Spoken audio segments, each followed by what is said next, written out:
Hey gang, I wrote a poem. Check it out. 2025 was a good year, so now it's only downhill from here. Welcome to Tabletop Shop.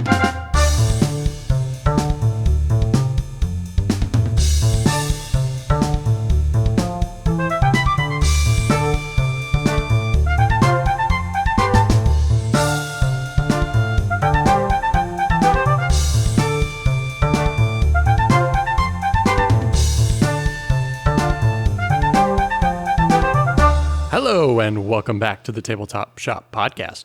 It might be February, but we're still not done talking about 2025 yet. Or 2022, apparently. I'm one of your co-hosts, Nate Clark, and as always, seated across a winter wonderland from me is your other co-host, Mr. Cody Pennington. Is it really still a winter wonderland? It's nice. It is for me? Really? You have snow out there? Oh yeah, we got lots still. Oh. Hasn't... Bruh, we had... It was like average of like 20 degrees as a high temperature for like 2 weeks, and ice and snow and all that. And then we had like a 65-degree day all of a sudden. And it was just all gone. It's gone. So you can actually get out of your driveway now. Oh yeah. I mean, Okay. it's still cold. Like, actually no, high of 60 today. It ain't cold. High of 70 this coming Thursday. Never mind. Yeah. It still like gets down to Today- like below freezing at night, so we just have weird temperature oscillations. It's been warming up for us a little bit. Today's going to get up to 52. That's got to be the warmest it's been since.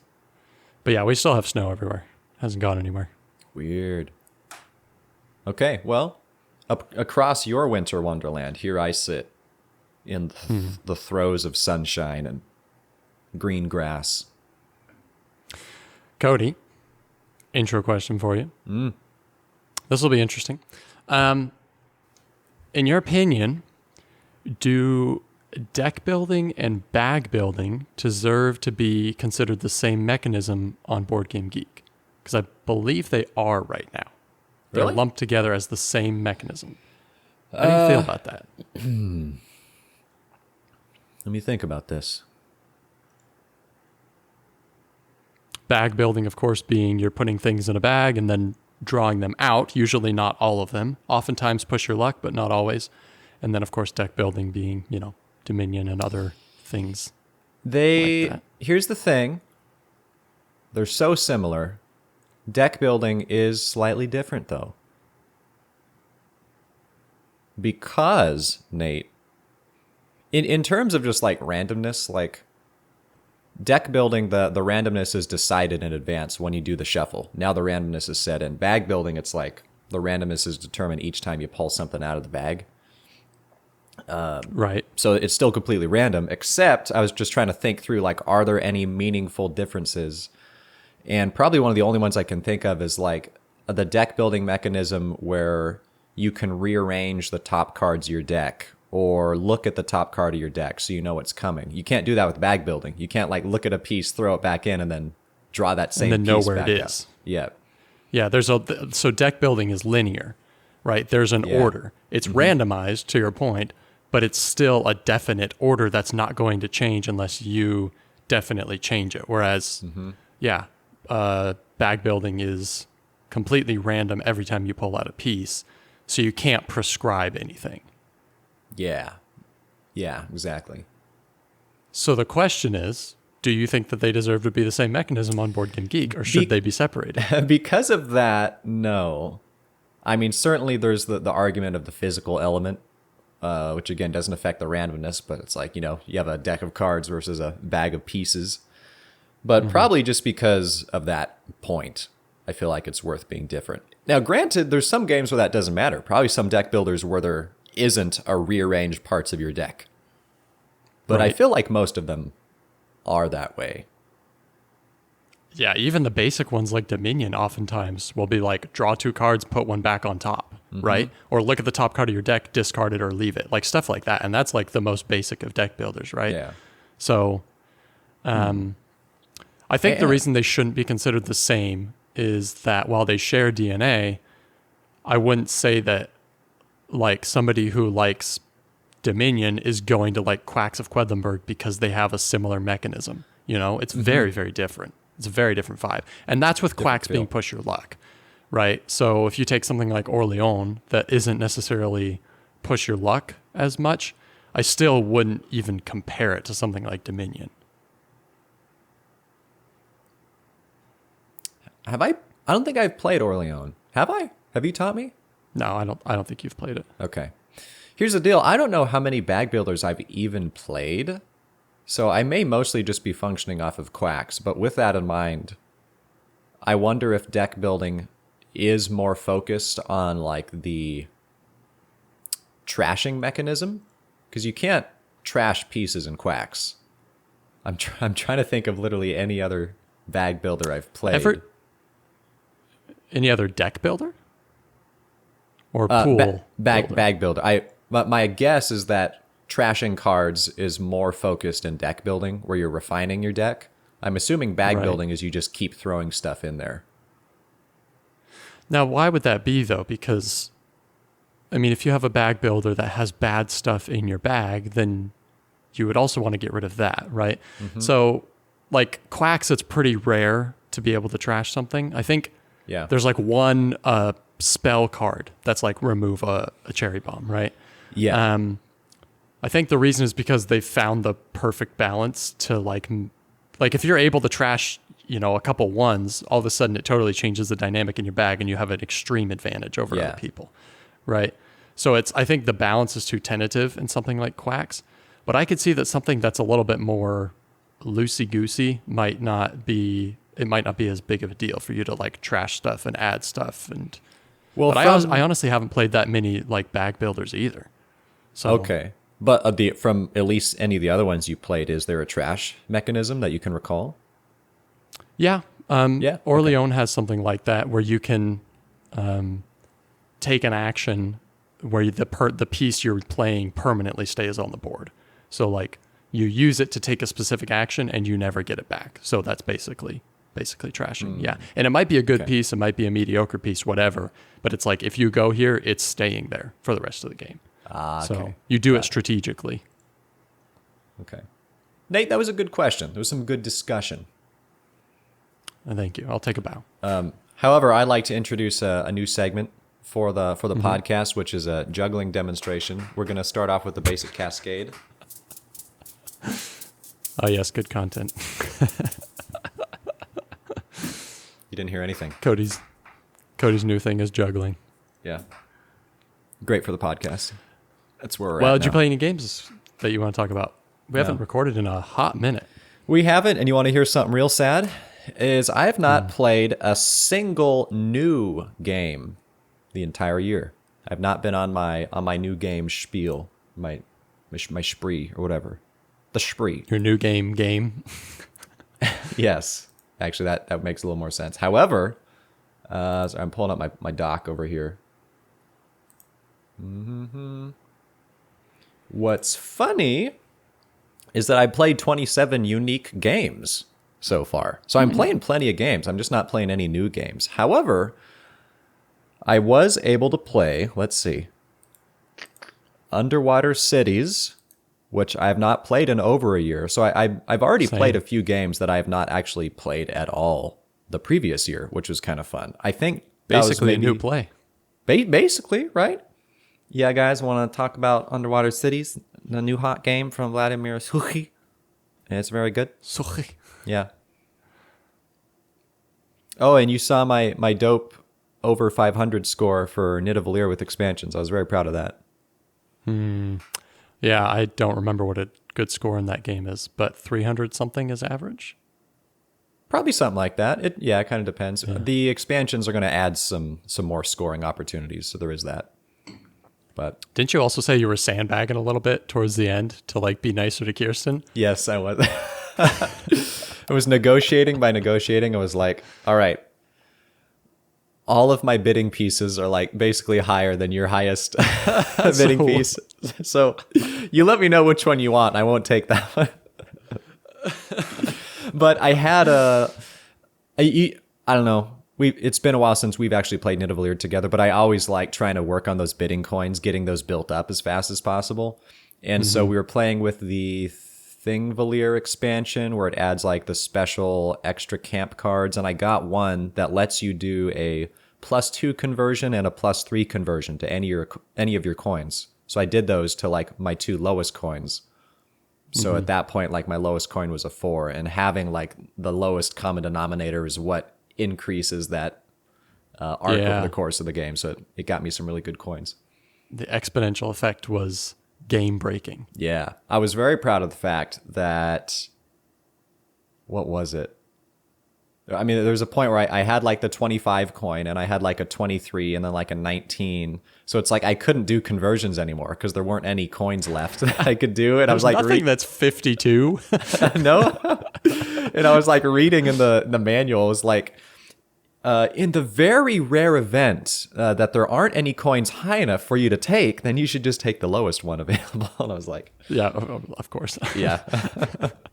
Ah, yes. 19 plus 23 equals 24. Whoops. All right. Clear math. Well, Nate, did you have any new plays? And also, are those games in Board Game Arena so you can teach those games to me and then we can have more games in our repertoire? Yes and yes. Wow. So, I played a few, but the one I'm going to talk about is Jekyll versus Hyde. This is a 2-player only trick-taking game. Have you played any 2-player trick-taking games? Isn't Fox in the Forest kind of like that? Because I've played that. I don't know. Have you played it? Yeah, I have. It's been a while. Then, you should answer that question. I got rid of it kind of immediately, I think. Yeah, Fox in the Forest was like that. So okay. Well, this one's interesting because each person, it's asymmetric in a way. Each person has a different goal. So one person plays as Jekyll, one person plays as Hyde. And if you're playing as Dr. Jekyll, you're trying to, over the course of 3 rounds, each round you play 10 tricks, and you're trying to make sure that each player takes an equitable amount of tricks. So ideally that would be 5 and 5, right? Because there's 10 tricks. So that's what that player is trying to do. The other player, role-playing as Mr. Hyde, the chaotic side, right, is just trying to have a large disparity, right? So whether that means he takes 8 and the other person takes 2, or vice versa, he doesn't care. He just wants a large disparity between who wins the most tricks. The reason for that is that at the end of each round, Mr. Hyde, the chaotic one, is going to score points equal to the difference, right? So if he took 2 tricks and the other person took 8, then he would get 6 points, right? And the goal basically is for Mr. Hyde to survive 3 rounds, or for Dr. Jekyll to survive 3 rounds, or for Mr. Hyde to get a total of 10 points over the course of 3 rounds. That's cool. It's genius. Very interesting. And that doesn't even talk about how the actual trick taking works. I won't get into that. There's a couple interesting things, but that's the general overview, and it's pretty cool. So it is on BGA if you want to play it after we record. Okay. It's easy to teach and plays very quickly. So I wonder if this is a common component of 2-player trick-taking games, because I'm pretty sure, recalling Fox in the Forest, it has a somewhat similar mechanism where it's about like the difference of tricks. So it's like if you take too many of the total tricks of the round, you get like no points and the other person gets a bunch of points. But if you take like just below too many tricks, then you get like the most points. So it's like you have to not be too greedy, which I guess is like a little bit similar in that you're not just trying to get as much as you can. You're trying to like balance how much you take. Although I guess with Jekyll and Hyde, one person is, well, no, they're just trying to have a disparity. So still not necessarily trying to take all of them. Yeah. I don't know. I mean, it's a common component of older trick takers, which is that you'll place your bet first. So you look at your hand and you go, I think I'm going to win. Maybe it's 8 tricks that you're going to play. And you look at your hand and you go, I'm going to bet 3. Like, I think I'm going to win 3 tricks. And then oftentimes, if you get exactly 3, you'll get a certain amount of points. But if you go higher or lower, you bust and you'll lose some points. Okay. So that's a pretty common thing for more classic trick takers. I played Hearts like on the computer many times when I was a wee lad, and it has a system where you don't want points. If you get the heart cards, those are points that you don't want. So it's like golf. You're trying to have the lowest score. But Unless you shoot the moon. yeah, okay. So you played hearts as well. All right. I've played hearts, yeah. Yeah. Okay. Have you played Pinochle? Which is very hard to do, to get every single heart card in the game. It is. Yeah, and the Queen of Spades. difficult. Don't forget that. Right, yeah. All right, anyways, that's that for that, Cody. So we better get on to our game of the week.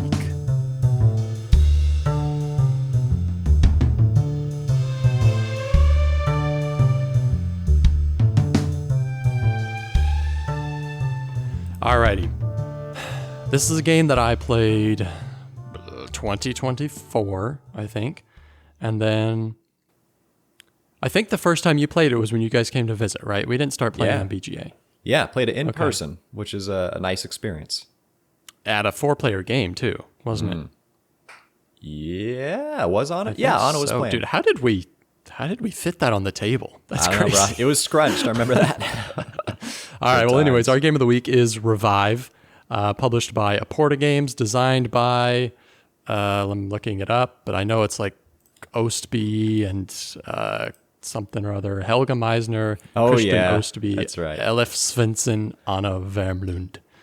I think they're Norwegian. I'm not 100% sure. Nate, but don't forget the artists. We've got Geirmund Bone, Martin Mottet, Martin Mottet, Dan Roth, Martin Mottet. Jesse Topfer. You just switched to Russian. Okay. Maybe they're Russian. I don't know.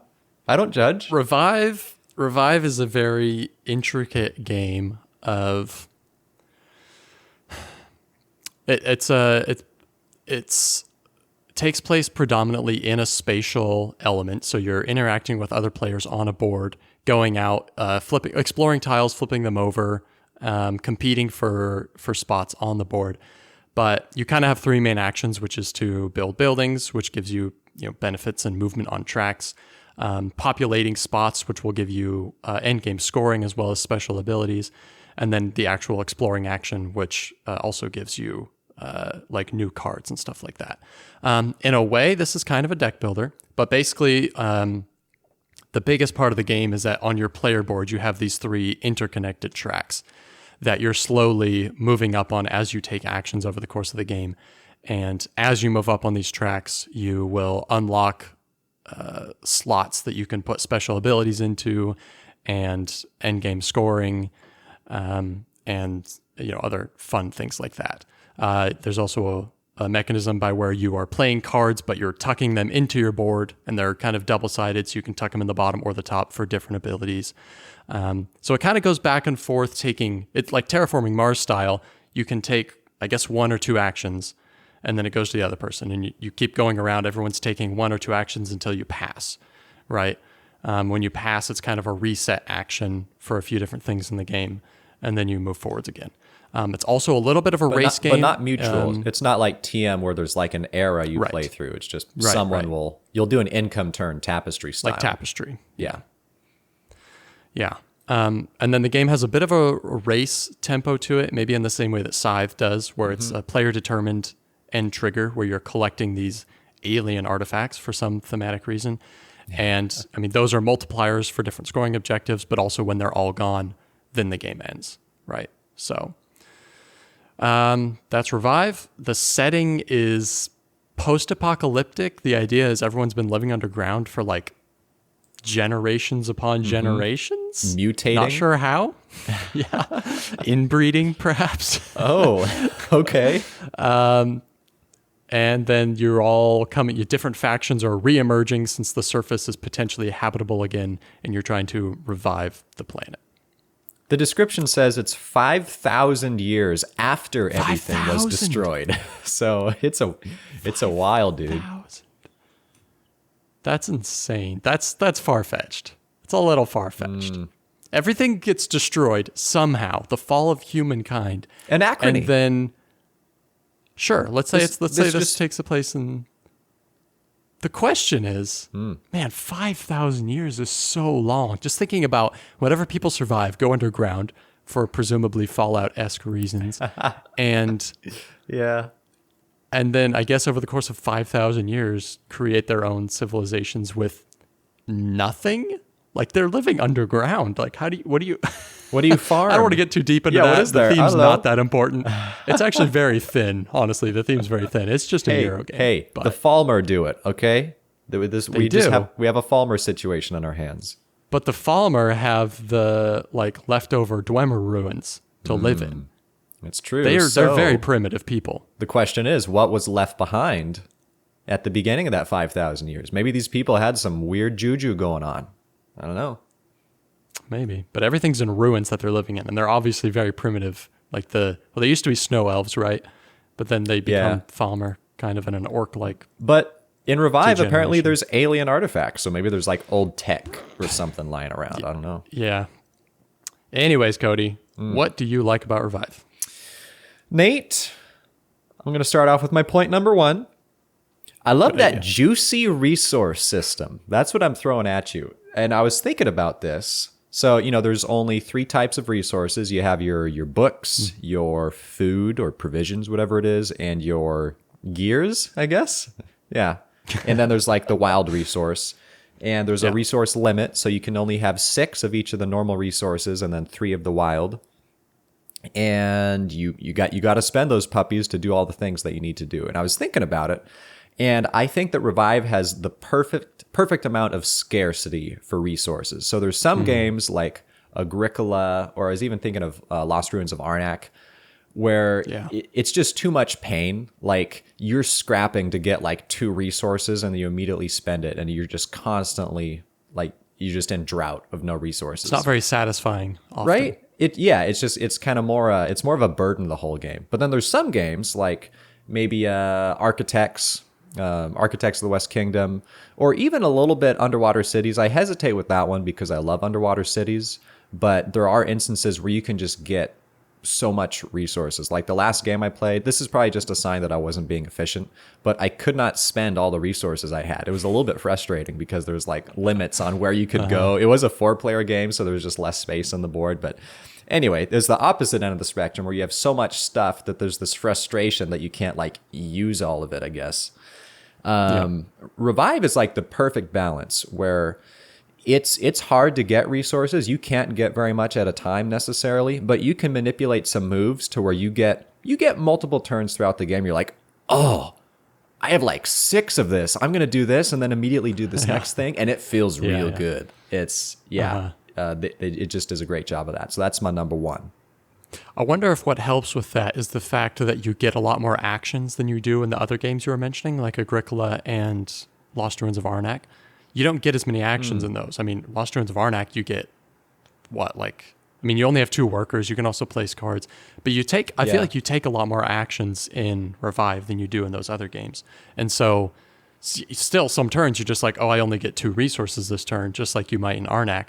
But the amount of resources you get over the course of the game is a lot more by virtue of the fact that you're taking more actions, I feel like.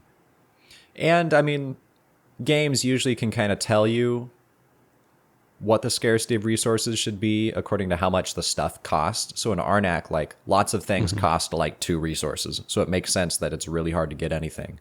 But in Revive, like to build your standard little town thing, it's 3. To build a bigger one, it's 5. Most of your like research things are, what are they? To put your meeples out, it's like 2 and then 3 and then 2, 3, and 4. 4 at the end. Yeah. So it is a little bit slightly higher consumption rate, which I guess makes sense too. Yeah. One thing I really like a lot is specifically looking at the player board, how upgradable and customizable it is when you're playing the game. So you start with a very bare bones. Your tracks are completely empty, right? All your track markers are on 0. You haven't progressed on anything. All the slot module spots are empty, right? Everything's your bare bones, right? And then as you play the game, you start upgrading stuff, right? You start moving on tracks. And as you move on tracks, you unlock machines, where you unlock empty spots for machines where you then can draft one from a supply and place it in, something that you can trigger, right? And then all the slot modules, right?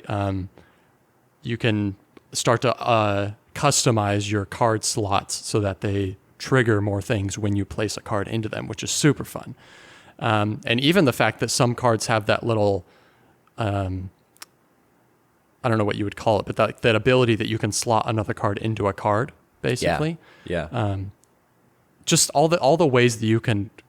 Everyone starts with the same main player board, but by the end of the game, they all have very different abilities and triggers and that sort of thing, which is a lot of fun to play. I'm just sneezing. Don't worry about it. Yeah. I'll go ahead and jump down to this like then, because it's basically what you're talking about, a little bit different maybe. But I was just kind of highlighting the track and disc system. And I suppose that basically just is the board that your personal board that you're interacting with. But yeah, I love your board is covered with these little discs, and as you place buildings out on the board, you can advance on different colored tracks. And as you advance along those tracks, you unlock stuff.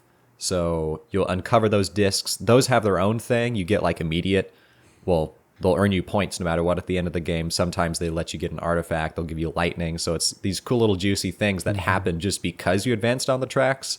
And then you get the actual track advancements themselves. Like you unlock, like you were saying, the machine spaces.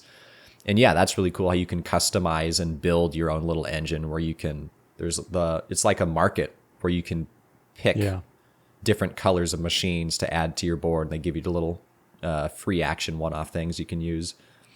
Yeah. Basically the same thing, it also, but a little different. Yeah. It's like, one thing I really like is that everything in this game almost everything you do in the game has positive feedback. So like, and not in the sense that like, oh, I get to take another action for free. Nothing that crazy. But everything you do gives you something, right? It's not just like, oh, I built like in Catan. You spend the resources, you build a settlement, that's it. That settlement will produce stuff for you in the future, but it doesn't do anything when you place it.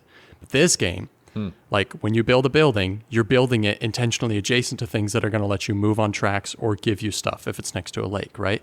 When you do the research action or the population action, you are both unlocking endgame scoring, but you're also immediately unlocking some sort of player ability that takes place immediately, right? Sometimes it's a one-time use. Most of them are ongoing effects. When you take an explore action, you immediately get to add a card to your hand and you get points, which might also give you something else. Because another thing I really like is you've got those, like every 5 or 10 spaces on the point track gives you some bonus, right? So there's in-game points that really matter. Yeah, forgot about that too.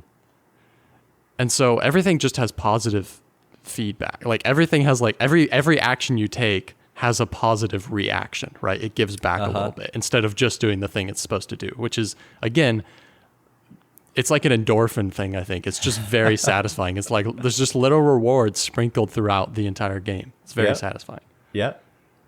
Yeah, that's my kind of game. A game that does that well, so that there's not sort of just a stress the whole time, but like there is noticeable feedback as you accomplish things.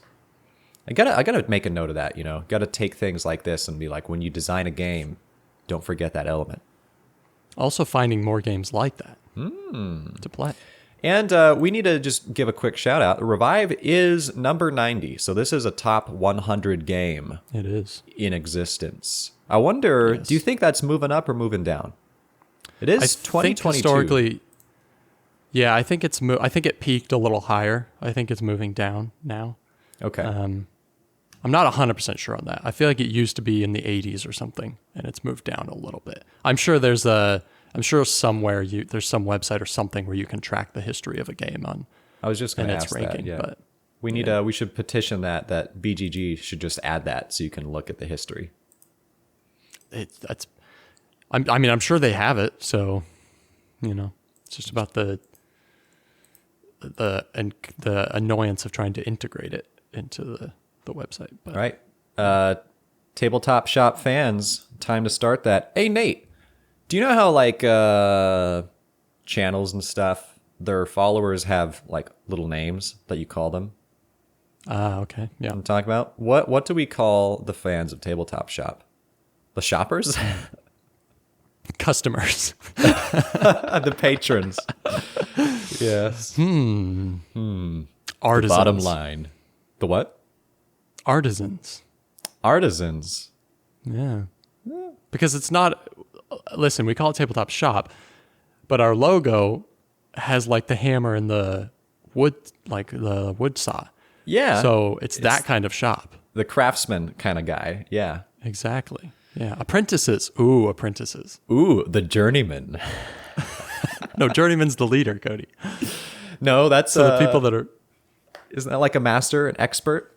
I'm going Yes. off of like Oblivion now. He's like your novice, yeah, but- apprentice, journeyman, expert, and then master. So journeyman's like in the middle according to Oblivion. Just saying. Well, not with like normal trades in real life. I think journeyman is where it peaks. So, Is it? Okay. Well, yes. Oblivion has messed me up, I guess. I don't know. Fictional. Let's be clear. That's true. But based on real concepts, Nate. It has people. It has weapons. All right.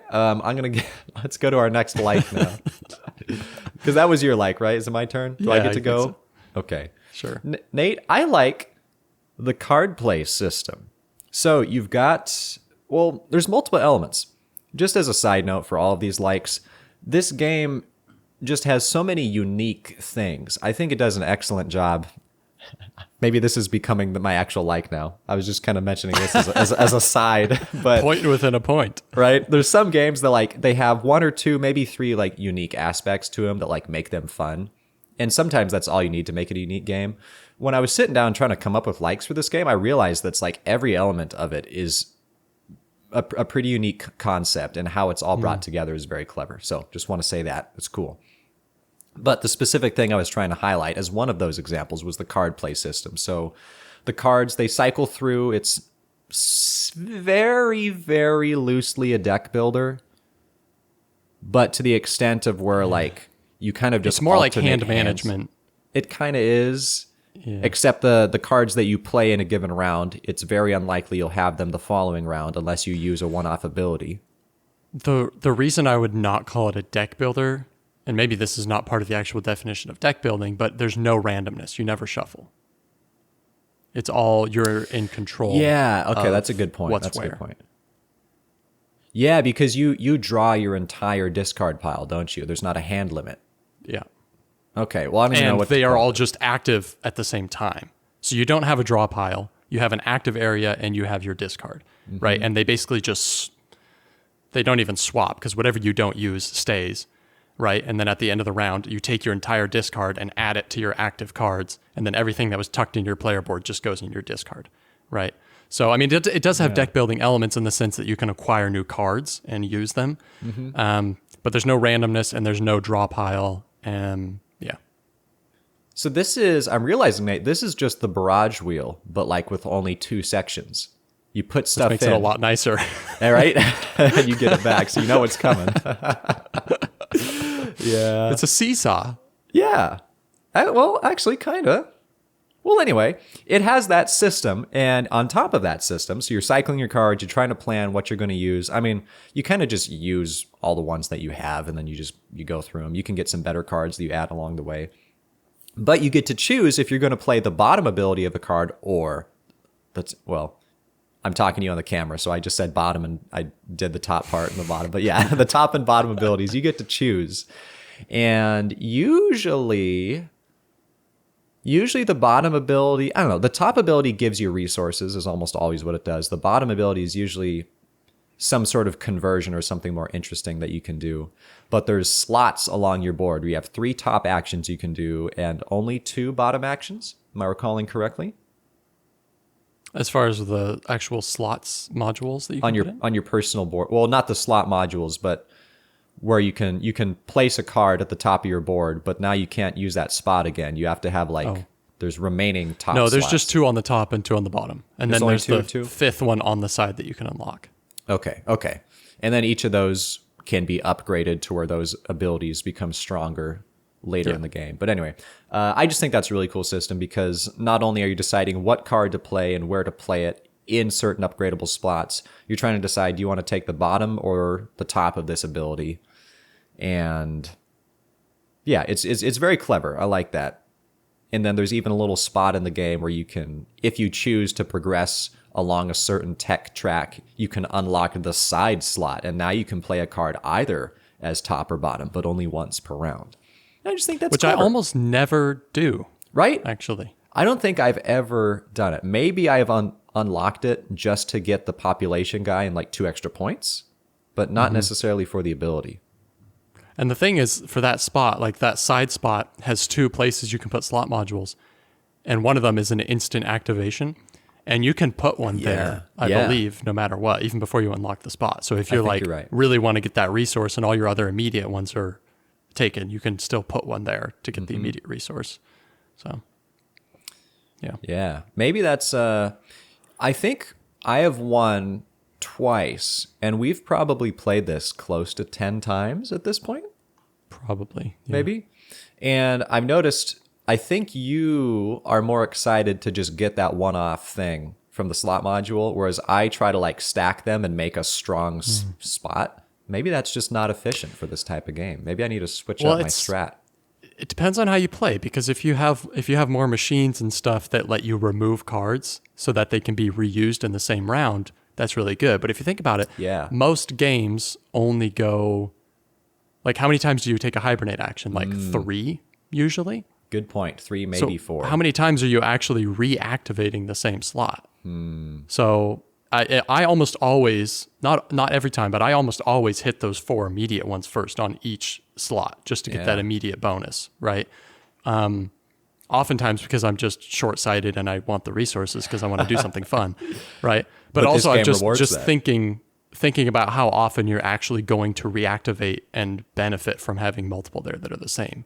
So, yeah. We'll put out a communal strat video here soon with all the things long we've video. learned. Yeah. We should mention, I mean, I've played this game almost 20 times now, so it's not, I don't approach it as it being difficult and complicated, but it's very interconnected. There's a very high rules overhead, I would say.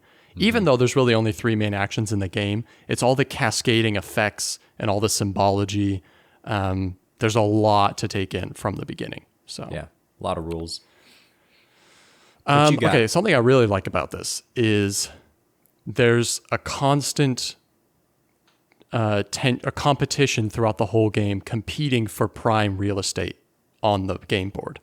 You don't feel this as much in a 2-player game because you can both kind of just go your own way and stay out of each other's, way most of the game if you want to. But even in a 2-player game, oftentimes I'm like, ooh, I really want to explore here because I'm starting to form a good spot for like a city, right? So I really want to like explore this spot to make a really nice prime spot, but I only get 2 actions before it's Cody's turn. So do I risk exploring, and even though I can't build yet, right? Do I risk exploring it and opening up maybe a really good spot that Cody might sneak in and take? Like, okay, well, how many resources does Cody have? Like, is it possible for him to build there? Okay, it is, but how far away is he from the spot that I'm going to create, right? Because you have to pay to travel across the board. And so there's there's a lot of times there's this tension for, trying to get to the population spots first so you don't have to pay for them. Trying to get to those prime real estate spots before the other person, since only one person can build on one of those desert hexes. A lot of times I'll be like, okay, I'm going to just stockpile resources so that I can do a 1-2 punch, like explore and then immediately build so that I don't have to worry about Cody taking something, right? So stuff like that. There's good race tension in it, in a game that's not a race really to anything. I don't think I've ever really done this necessarily because I don't know if it actually is worth it. But it's always tempting. Let's say you build, what are the buildings called? It's like a building and then a city, a big building. I don't know what they're called. Okay, the little bit, the 3er and the 5er. Let's say your opponent builds one of those next to an unexplored spot. It's really tempting to then explore that spot yourself, just so you can try to flip a desert spot right next to where they put their city. Oh, really? I almost never. That's very. What's the word? Rude. Well, the thing is, I just don't know if it's worth it because right. you get the benefits of flipping the tile. That's why it's fun anyway. You get points and you get a card. But there's also a chance that you may not flip a tile that has the orientation where you could put a desert. So then you're just benefiting the person anyway and saving them the time of flipping the tile. But right. Anyway, right. That's just why I haven't done it. Yeah. Well, I'll follow up on that. I agree that the map is cool. I like that you're finding perfect spots to build. And it is, probably one of the main elements where there's interaction in the game. There is obviously the race element. trying to think now. Where else is there interaction in the game? I suppose like the market, because people are drafting from a common market. Yeah, but I not don't super really. strong. Usually everything out there is pretty good. So it's kind of, and you can kind of use everything. So very rarely am I like, ooh, I really want to get that piece. But maybe that's just me. Yeah. I guess just technically it's interactive, but maybe not in practice. So it really is, I guess, mainly the board while all of that happens. Well, also definitely the end game trigger, those alien skulls, right? Because there's 3 different colors, and you have your own Yes. private scoring objective for each of those. So that's a race where you're like, oh, I really, as for my 3 scoring goals, I really want to collect maybe purple and gray because those correlate with the things I'm really leaning into this game. And so you're trying to get those grays. But as soon as Cody takes a gray skull, I'm like, well, maybe I should just take the next gray skull because he obviously wants them, right? So Yeah. It would be interesting to do a house rule where you play objectives face up. So then you can actually see what other people are going for. There'd be a little bit more information on like depriving someone of points. Different dynamic. or even but- playing with one communal objective. Yes. Everybody's competing. That would make Yes. it meaner for sure because everyone's competing over the same stuff. Much meaner. I see. So everyone can meet that objective. It's just whoever has more skulls scores more off of it, right? Right. Yeah. It's Yeah, like the friendly wingspan scoring, right? We're all scoring the same Yeah. thing, but it doesn't matter what the other people do. You'll just score yourself. Okay. Definitely some house rule options. But yeah, I didn't have much more to say on that track, but I just agree, Nate, that I like the map, the whole map system. Anything else to note? Of likes, Yeah. I have more likes. Do you have any more likes? I have one more. Okay. Maybe we'll one off it then, or we'll boy girl. We'll go back and forth. Here we go. Excuse me. I like the plenty of factions to choose from. That is another. Well, you stole my refreshing- thing, Cody. Now I don't have anything to say. Hey, you offered it to me, so I'm taking it now. Yeah. The factions are weird. I played a bunch of times. You've played probably twice as many times as me at this point, and it's hard to tell if there's like S tier, A tier, B tier factions. I'm sure there are that like aren't necessarily super well balanced because they're very asymmetric and there's a lot of stuff going on in this game. But that being said, like it's a very refreshing element to have a different faction you can choose from each time, especially with the expansion. There's even more interesting guys. It's cool that you can play the basic side or the more advanced side that gives you Yeah. a little bit harder to play, but like more rewarding. I won't go a whole bunch onto it since this seems to be your final like, but that's what I have to say. Yeah. I mean, just I like that they included so many different factions. I want to say there's 5 or 6 in the base game. I could be wrong. It might only be 4. But they're all double-sided, right? So, I mean, you have the same faction, so it's the same flavor, but one side is more complicated than the other side, which means higher risk, higher reward, right? Like one side, your special star ability might be just that you get a couple resources, but the other one might be like, oh, spend a resource to do this thing. Yeah, which right? is So you have hard. it's hard, but there's a higher ceiling for what you can do with it if you're. And sometimes I play the game and I'm like, oh, I don't want to think that hard. I'm just going to take an easy one that just gives me stuff, right? And other times I'm like, all right, let's get into it. This one looks hard but fun, Yeah, So baby. that's pretty cool. There's a couple that have felt a little overpowered. The one, the green faction where books are wild, I've always felt seems kind of strong. And conversely, I think the opposite side of that, where like you place like a tree hexagon, and then the amount of like linked tree spaces Bro, gives you I had like that- something. That one's The last I've game never we had played, success with that one. Yeah. Oh, the last game we played, I won with that one because I started using it like late, and I think I had some synergy with it where like I could spend.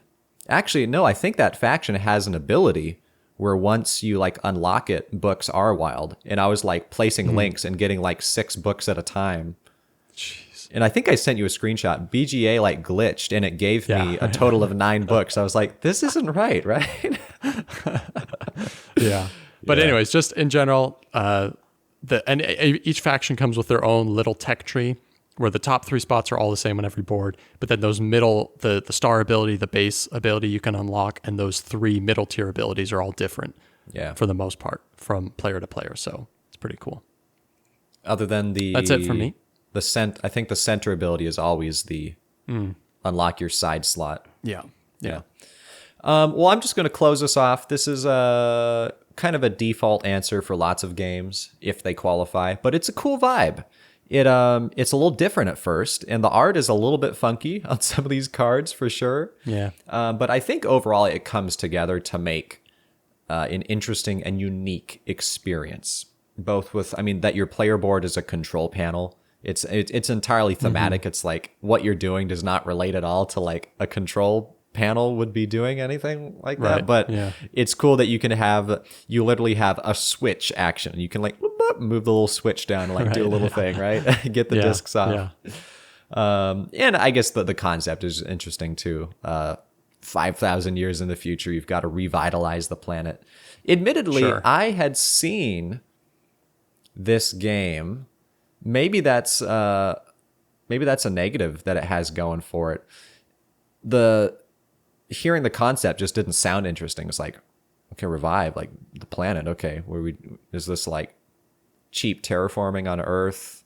And like the front picture is just like a snow-covered landscape with like a flower coming out. So it seemed more like a nature terraforming type vibe, which is not at all the game. The theme almost doesn't matter. You're flipping tiles, wasteland. you're doing stuff. Yeah. Yeah, exactly.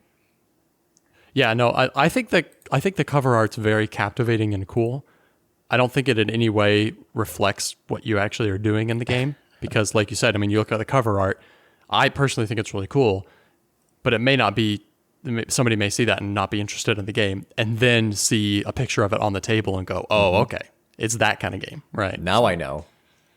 Yeah, Bruh, what if they got rid of the cover art and they just started putting a picture of the game like in mid-play?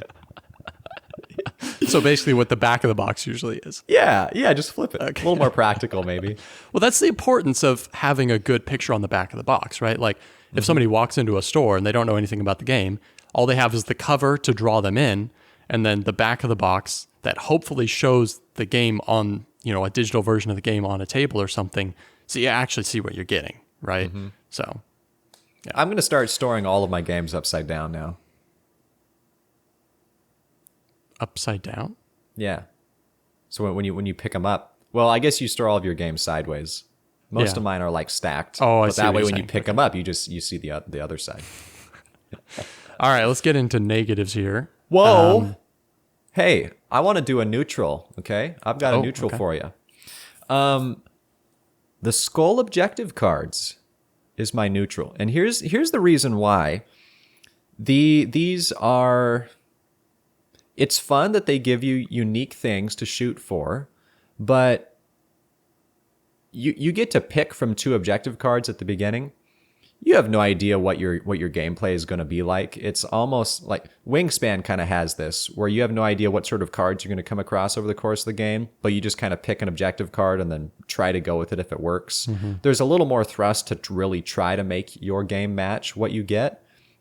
But I don't know, it's just really hard to tell. Like this one, I get points for the little flask symbols. I don't know if I'm going to see flask symbols. Is that going to synergize with my board? So it's kind of, it's not a terrible thing because like it just gives you something to shoot for, but I feel like it's not as optimized, and it's just sort of a weird random balance of 3 different things thrown together that you're going to have to go for. I might prefer like some sort of, I don't know, draftable system or like common objectives, something. I'm not really sure. So it's like I didn't hate it enough to call it a dislike, but I don't love it enough for it to be a like.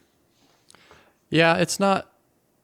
There's nothing innovative about it, I would say. I don't have an issue with it, and oftentimes when I look at my 2 options, I will also look at what those 4 corner scoring things are on the that's board. smart. And if a couple of those match up, I'll be like, okay, now I have a direction I want to go in, and I have something, at least one thing on my card that I'm going to be especially focusing on, right? Because if you can really lean into that, whatever it is, if it's, little meeples out, or if it's slot modules, whatever it is, like if you can double up on that scoring, then you really are incentivized to lean into it. But yeah, sometimes you draw 2 cards where you're like, I don't know, I guess I'll just pick this one and kind of go for those things, right? So, Yeah. and the end game points that those give is probably anywhere from like 12 to 30, depending on how well you do. So, I mean, it's It not can be quite a insignificant. swing. It can be quite a swing though, depending. Yeah. Yeah. Negatives. We kind of already started to talk about this, but the game looks okay. I love the cover art. I think the game board looks fine, if not a bit bland. I think maybe because there's almost no room for art because there's so many functional,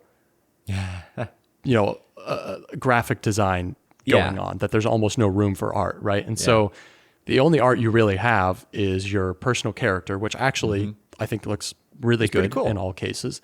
And then you have the cards, which there's 3 different colors of cards, and each color has the same exact art on every single card, which is an interesting decision. And on one hand, it's like, okay, it doesn't matter.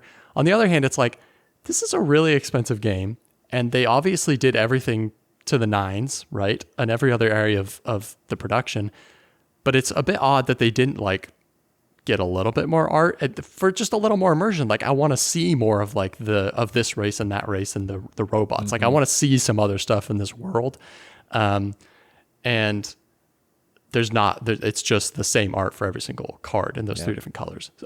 So kind of a bummer on that. In general, the game looks good, but it's also, there are some parts of it that are a bit not as compelling. So at least they didn't go the Cascadia route of just like putting the mirror image on all the other cards.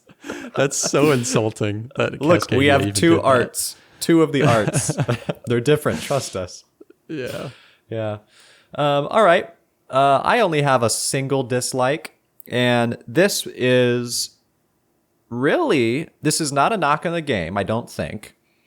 This is more just a personal preference kind of thing, which of course all of these are personal preferences. There is too much race in the game. Here we go. Here's my explanation. The game White always supremacist over here. Yep, CRT. That's where we're going at right now. No, the game always ends earlier than I want it to. So there's certain games where they're very engine building focused. You build up to some strong turns, you do some cool things, you feel accomplished. I feel like it's very rare in this game that I get to that satisfying point. It's always like, ooh, I'm ramping it up. I got this thing, I'm almost there, and then the game's done. Like, dang it, I wanted to do that one more really cool turn, a couple things like the race just happens a little bit too quick for my taste. I don't mind that concept because Scythe does that, and Scythe is great. First person to complete 6 stars, that ends the game. But it's just a little bit too quick, and I wish that arc extended a little bit more, especially for a game like this where there's so much going on, so much to do. Well, also, I mean, talking about that arc, the game accelerates very quickly towards the end because, I mean, you're not getting any skulls, and then you get 1, the other person gets 1, and then maybe you have a slam bang turn where you get 2, and all of a sudden most of them are gone, right? You can get 3 in a turn sometimes, and it's potentially just like, even, yeah. Okay, I guess the game's done now. So it does feel like it ends really quickly. The nice thing is that, similar to Scythe, I can examine your situation, your player board, your available cards, and I can usually determine with pretty good accuracy how many you can potentially get on your next turn, right? And so it's not like somebody just ends the game and you're like, oh, I didn't see that coming. If you're paying attention, you can kind of start to deduce how quickly the other person's going to start getting those skulls, roughly. Yeah.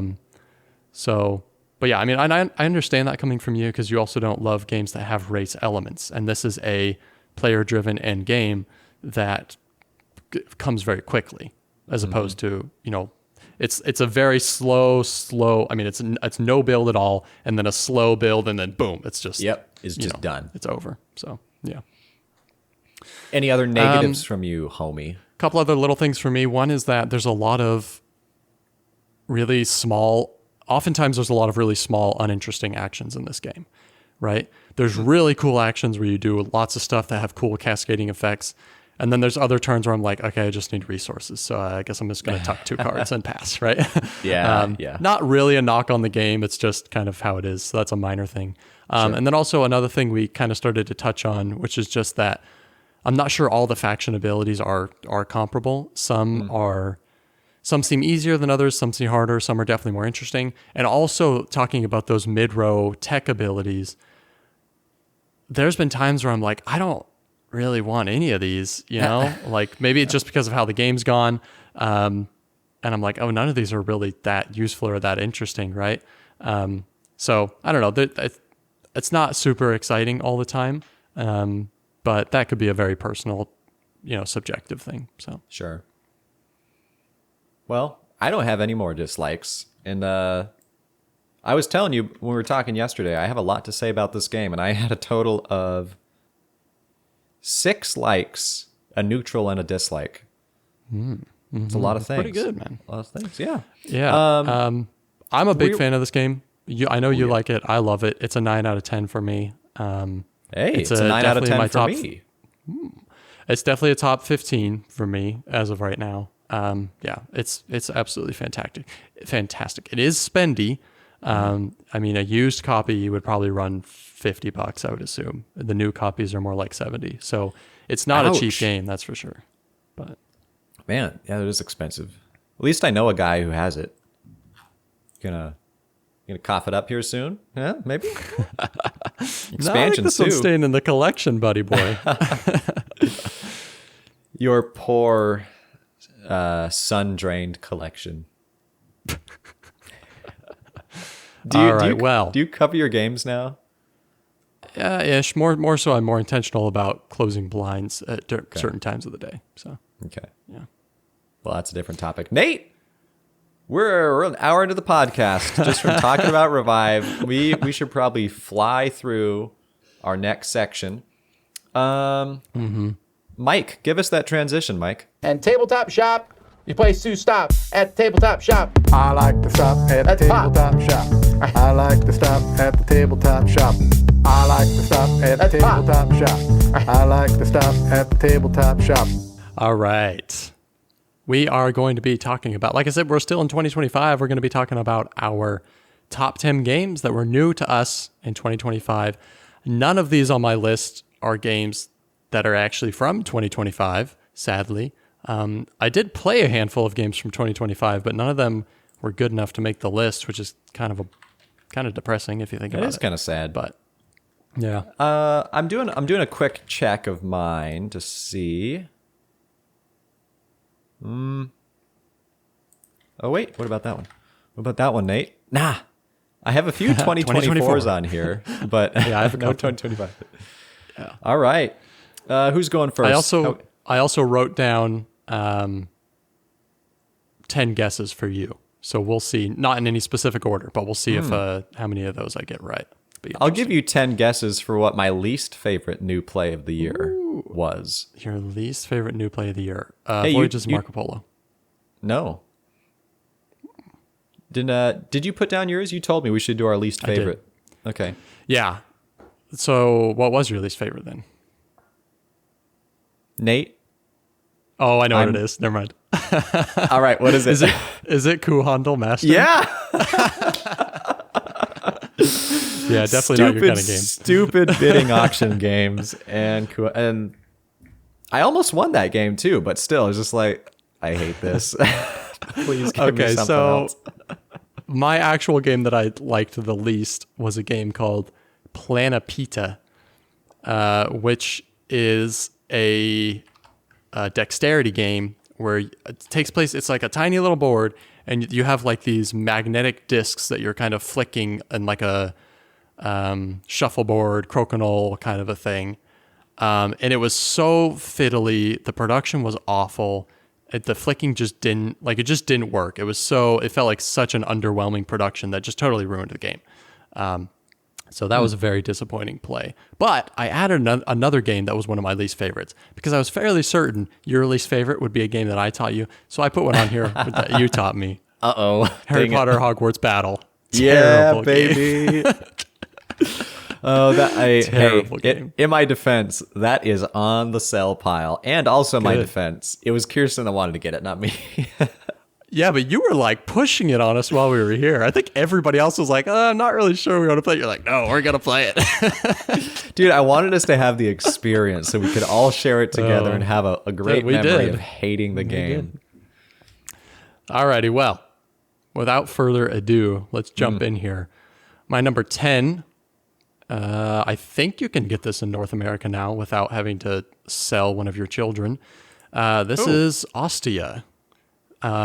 Ostia is a very cool game that utilizes a mechanism that we haven't seen a lot in games, but it is getting more popular, which is the Mancala mechanism, where you, on your player board, you have, I think it's 5 different sections, and those represent 5 different actions, and you have these little ships that, like Mancala, you pick one of the sections, and you pick up all the ships from that section. However many ships you pick up generates that many resources for that action, which you're not taking that action, though, because then you're going to go clockwise and drop those ships one by one, and wherever you end, that's the action you take, right? So that's a really cool mechanism, and there's so much you have to plan ahead so far, because you can't just be thinking about your current action, but you're thinking about, okay, where am I dropping ships, and how does that set up my next actions? Like, because the amount of ships you pick up is the amount of resources that are generated, and then, of course, it's the amount of times you're going to go around the circle, and wherever you end, that's the action you're going to take, right? So you can play this game really randomly, chaotically, and just do whatever, but it, like, you can also really plan out ahead, like, I want this many ships here, that many ships there. So that central player board thing is really smart. And then the rest of the game is, kind of moving on tracks. It's kind of this, I wouldn't call it tech tracks. It's more just like moving along, like in a tapestry way, I guess, unlocking things, some set collection. It has the scythe scoring, where there's like 3 different things you score, but there's different tiers. So the higher you move up on that track, you'll score them at different multipliers. So very good production, fun game. Yeah, I was looking at a picture of it. That sounds interesting. Been a while since I played anything Mancala related. Have you played anything other than Mancala? I actually don't know if I've played Mancala. I know, really? I understand the system, but I'm not sure if I've actually played it. Even base Mancala is pretty fun. But Oh, okay. All right, Nate. Well, I'm going to come at you. I was almost going to say, this is a new game I played this last year. Friend number 10. interesting. Yeah. Do tell. Who designed this game? I'm sorry, I was just looking at the picture for it. Okay, yeah, I don't know if I played anything by this guy, Thomas Holek, but I like the little theme. This is Tea Garden. Bought On this the list. pretty close. Hey, look at that! It didn't realize it made it. Yeah, close to the end of the year, I brought this over and we played it in one of our board game weekends in West Virginia. Yeah, a very delightful little game. It's the reason it's number 10 is it's not like it has a whole bunch of groundbreaking, interesting concepts attached to it. It's just kind of well-rounded, put together, little satisfying game. Probably the main unique aspect of it is your resources that you're spending are tea leaves. And when you harvest them, they're green. And at the end of every round, those leaves degrade. So they actually get lower in quality. So you have less of them to spend in essence. You don't actually lose the leaves. They're less valuable.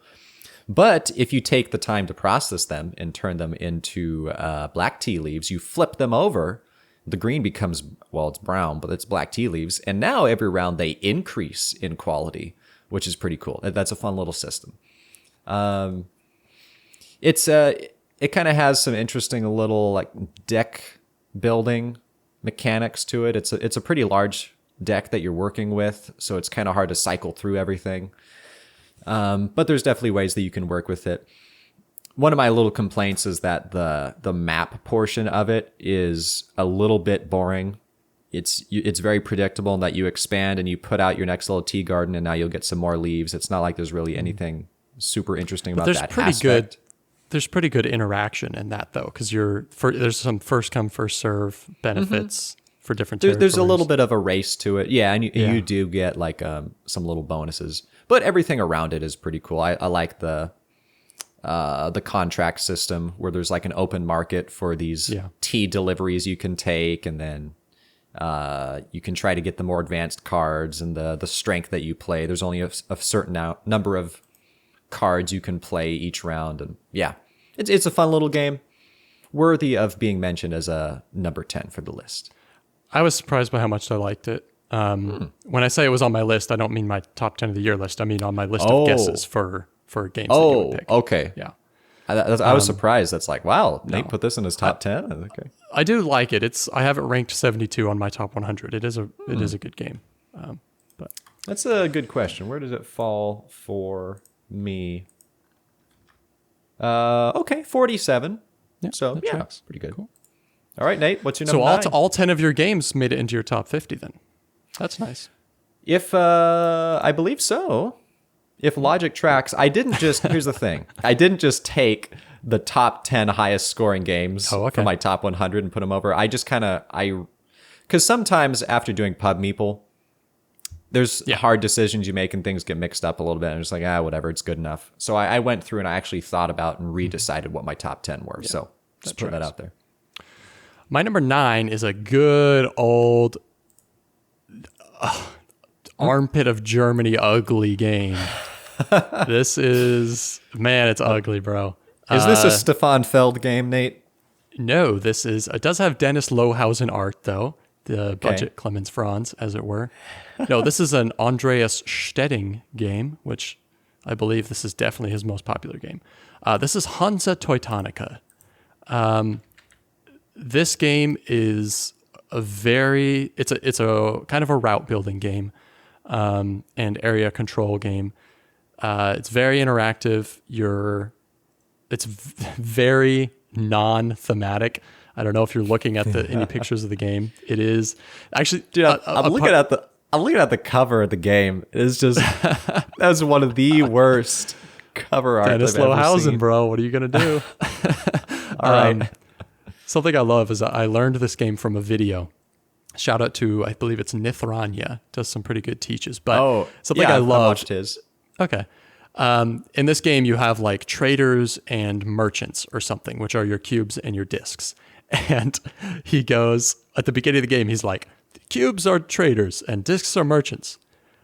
I'm just going to call them cubes and discs. You're like, all right, there's no theme here. Way to do it, Nithranya. But it's really good. It's super, super mean. Well, it's super mean. It's very interactive in that, you're placing cubes out, trying to get presence on routes. But the only way that you can complete a route is if you're the only person that has presence on it. And so if you want to kick somebody else off, you can spend an extra cube to kick one of their cubes off.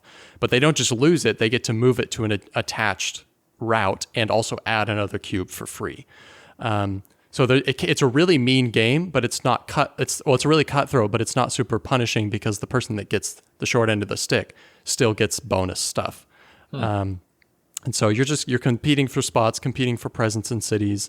And it's typical ugly Euro, very poor production quality, but the design is just incredibly solid and transcends the ugliness of the game. So. Yeah, bro. Really I mean, you had me when you said that the other person gets to add a free cube. Like, I'm all about that, man. Dude, this is one of the things where I'm like, we kind of missed this era of gaming, but there definitely was this era back in the 90s of like, you had the Ameritrash and you had the Euros. And nowadays we think of Euros where like, well, Euros are obviously the supreme game because we're thinking of stuff like Scythe.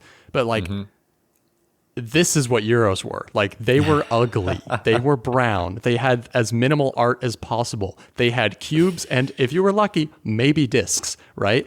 And Ameritrash, it was the opposite, right? That whole era is, for the most part, gone, and things have really started to mend or blend, and there's a lot of hybrids now. But, yeah.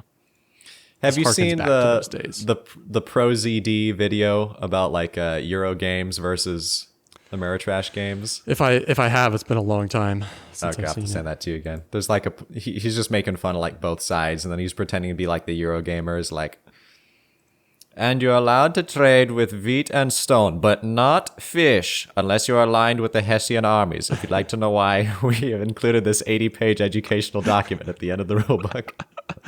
Right. Those are the Euro games we don't play, Cody. Yeah, I'm fine with that. What I'm also fine with, Nate, is my number 9, a game that you told me about that you called. No, you didn't call it. This was a different. The thing that you called it is a different game that I'm thinking about, which is not this game. But you did introduce it to me. This is a dice-based game, and there are dwarves, and there is mining. It's in a mountain. This is Dice Miner, baby. I forgot about this one. This didn't make the list for my guesses. I forgot. Really? Well, I've played it since we hung out with you guys because the gaming friends that we have, they also own it, and we asked them to bring it over. So we played like 2 more rounds of it. Thing is, it's not like an incredible game, and it's a game that feels like it's missing the expansions that it deserves. But that being said, I like this little game. It's satisfying to just like chuck a bunch of dice onto this little mountain. You just kind of grab some, you roll them a little bit, you see what you get. You do another round. Very quick playing, very satisfying. A little bit more expensive to buy just because it's a whole bunch of dice, which is a little bit disappointing. Yeah. But it's a solid little game. That's all I have to say about it. Dice Miner. This is very much a, oh, you like Seven Wonders Duel?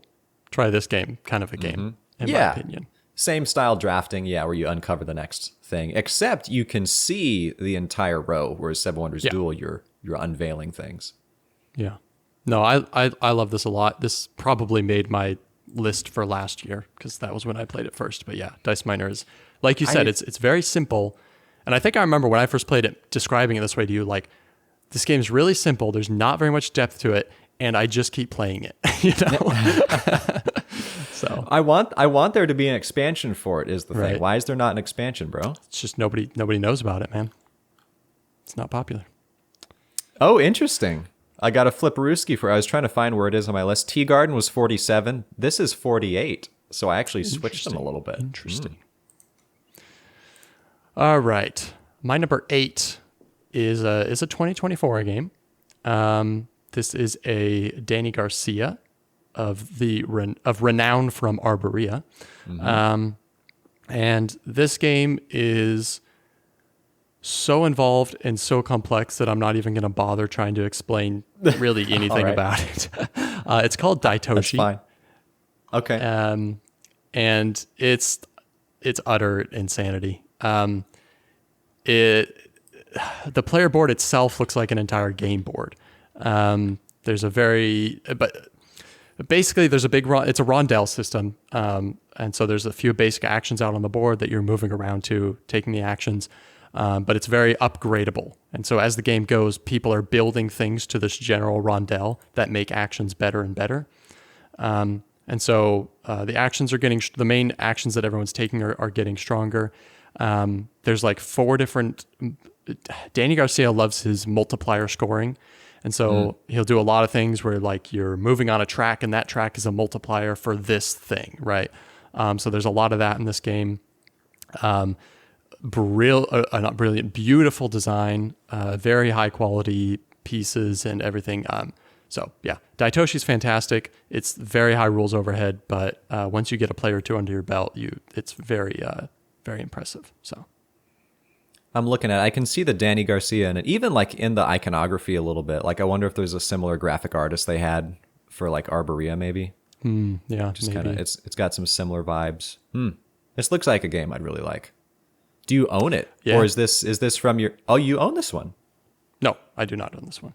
Oh, okay. It's the lag. You said right after I asked that. So I was like, That's a lot of lag. All right. My number 8 is a game that I taught you that I'm guessing did not leave a mega strong impression on you. And it's sort of weird as I keep going down the top 10 that I made here. I keep having all these caveats of like, it was an interesting game. I was like, they're still on my list though. Maybe I didn't have a super great year. Yeah, I would say, I mean, you played, how many games did you play last year? Like 30 or 40 something? Let's see.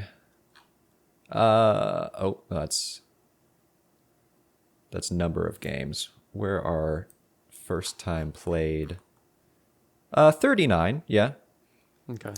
So this But is like your I top will 20 something percent. So it's still, yeah. I will say though that like the second half of my top 10 of the year is real solid. So we're working our way there. Sure. But this is a game that, trying to figure out the best way to describe it, very much gives me some Golf Pro vibes. Just standard deck of cards where you're flipping cards around, moving them around, and then I had this as a guess. Did you? Okay. So a little bit of elements of fantasy realms in there. Nate, you know what it is. Give me your guess. Naishi. Following up Daitoshi with Naishi. You got to keep it thematic. This is a pretty quick playing, 2-player only little game where there's a deck of cards, and I think each round maybe you don't play with like 3 of the cards, or maybe you do play with every single card. I'm trying to forget how the setup works now. A couple little elements to it. So there is like a center row of cards of 5 cards that you're drafting from, and you're going to be producing a row in front of you and then a row in your hand, each also of 5 cards. And you can draft only from that center row of cards that is like the center deck for everyone. But let's say you draft the rightmost card, that card has to go in either the rightmost card in your hand or the rightmost card in play in front of you. Your hand just becomes a bottom row that you put down at the end of the game. So it's just a hidden row is really all it is that the other player can't see. But there's placement scoring bonuses is how this works. Almost like city building in a way.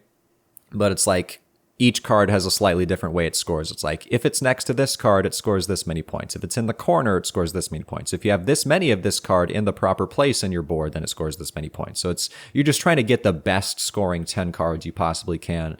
But then it has this added little system of little discs you can place on sort of worker placement spots in the game where there are little bonus actions you can take.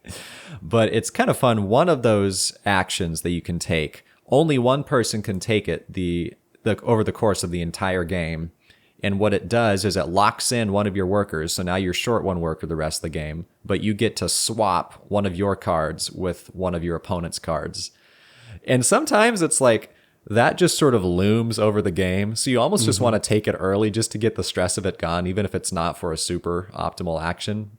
But you don't want to like get a perfectly placed card and then the next turn the other player just like steals it and gives you a really trashy card. Japanese like feudal themed. That's why it's Naishi, and that's basically the whole game. But it's a quick little satisfying experience. I'm not sure how much you enjoyed it though, Nate.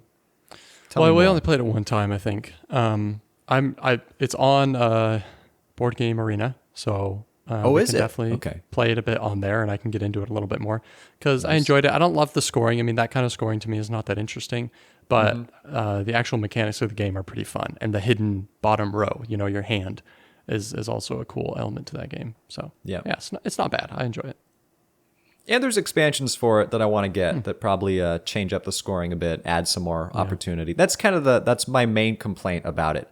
It's a great first and second experience, but once you kind of know all the cards, it's kind of repetitive. So having some expansions would be nice. Well, some games, like, that's part of the draw to the game is that it's easy to learn. There's not a whole lot of variability. And so it becomes about the mind game between you and your opponent and about the meta game that develops with repeated plays with the same person, So some games really thrive that way. But Yeah, that's a good point. So maybe we just need to start cranking this out. yeah. My number 7 is possibly browner than Hansa Teutonica. If it's possible. But with taste. It's a much nicer looking game. This is a premium, not premium like the game Tend, but a premium flip and write, basically. This is the Guild of Merchant Explorers. I don't know if this made your list or not, because I know you said you played it a bunch on BGA and maybe got burned out on it, but this is a Matthew Dunstan design who did all the Next Station games, which I really like. This has a lot of the same DNA, but basically you have a nice mat and you're placing cubes out on it instead of drawing on it. And basically every card that's going to get flipped up over the round, but you don't know what order they're going to come out.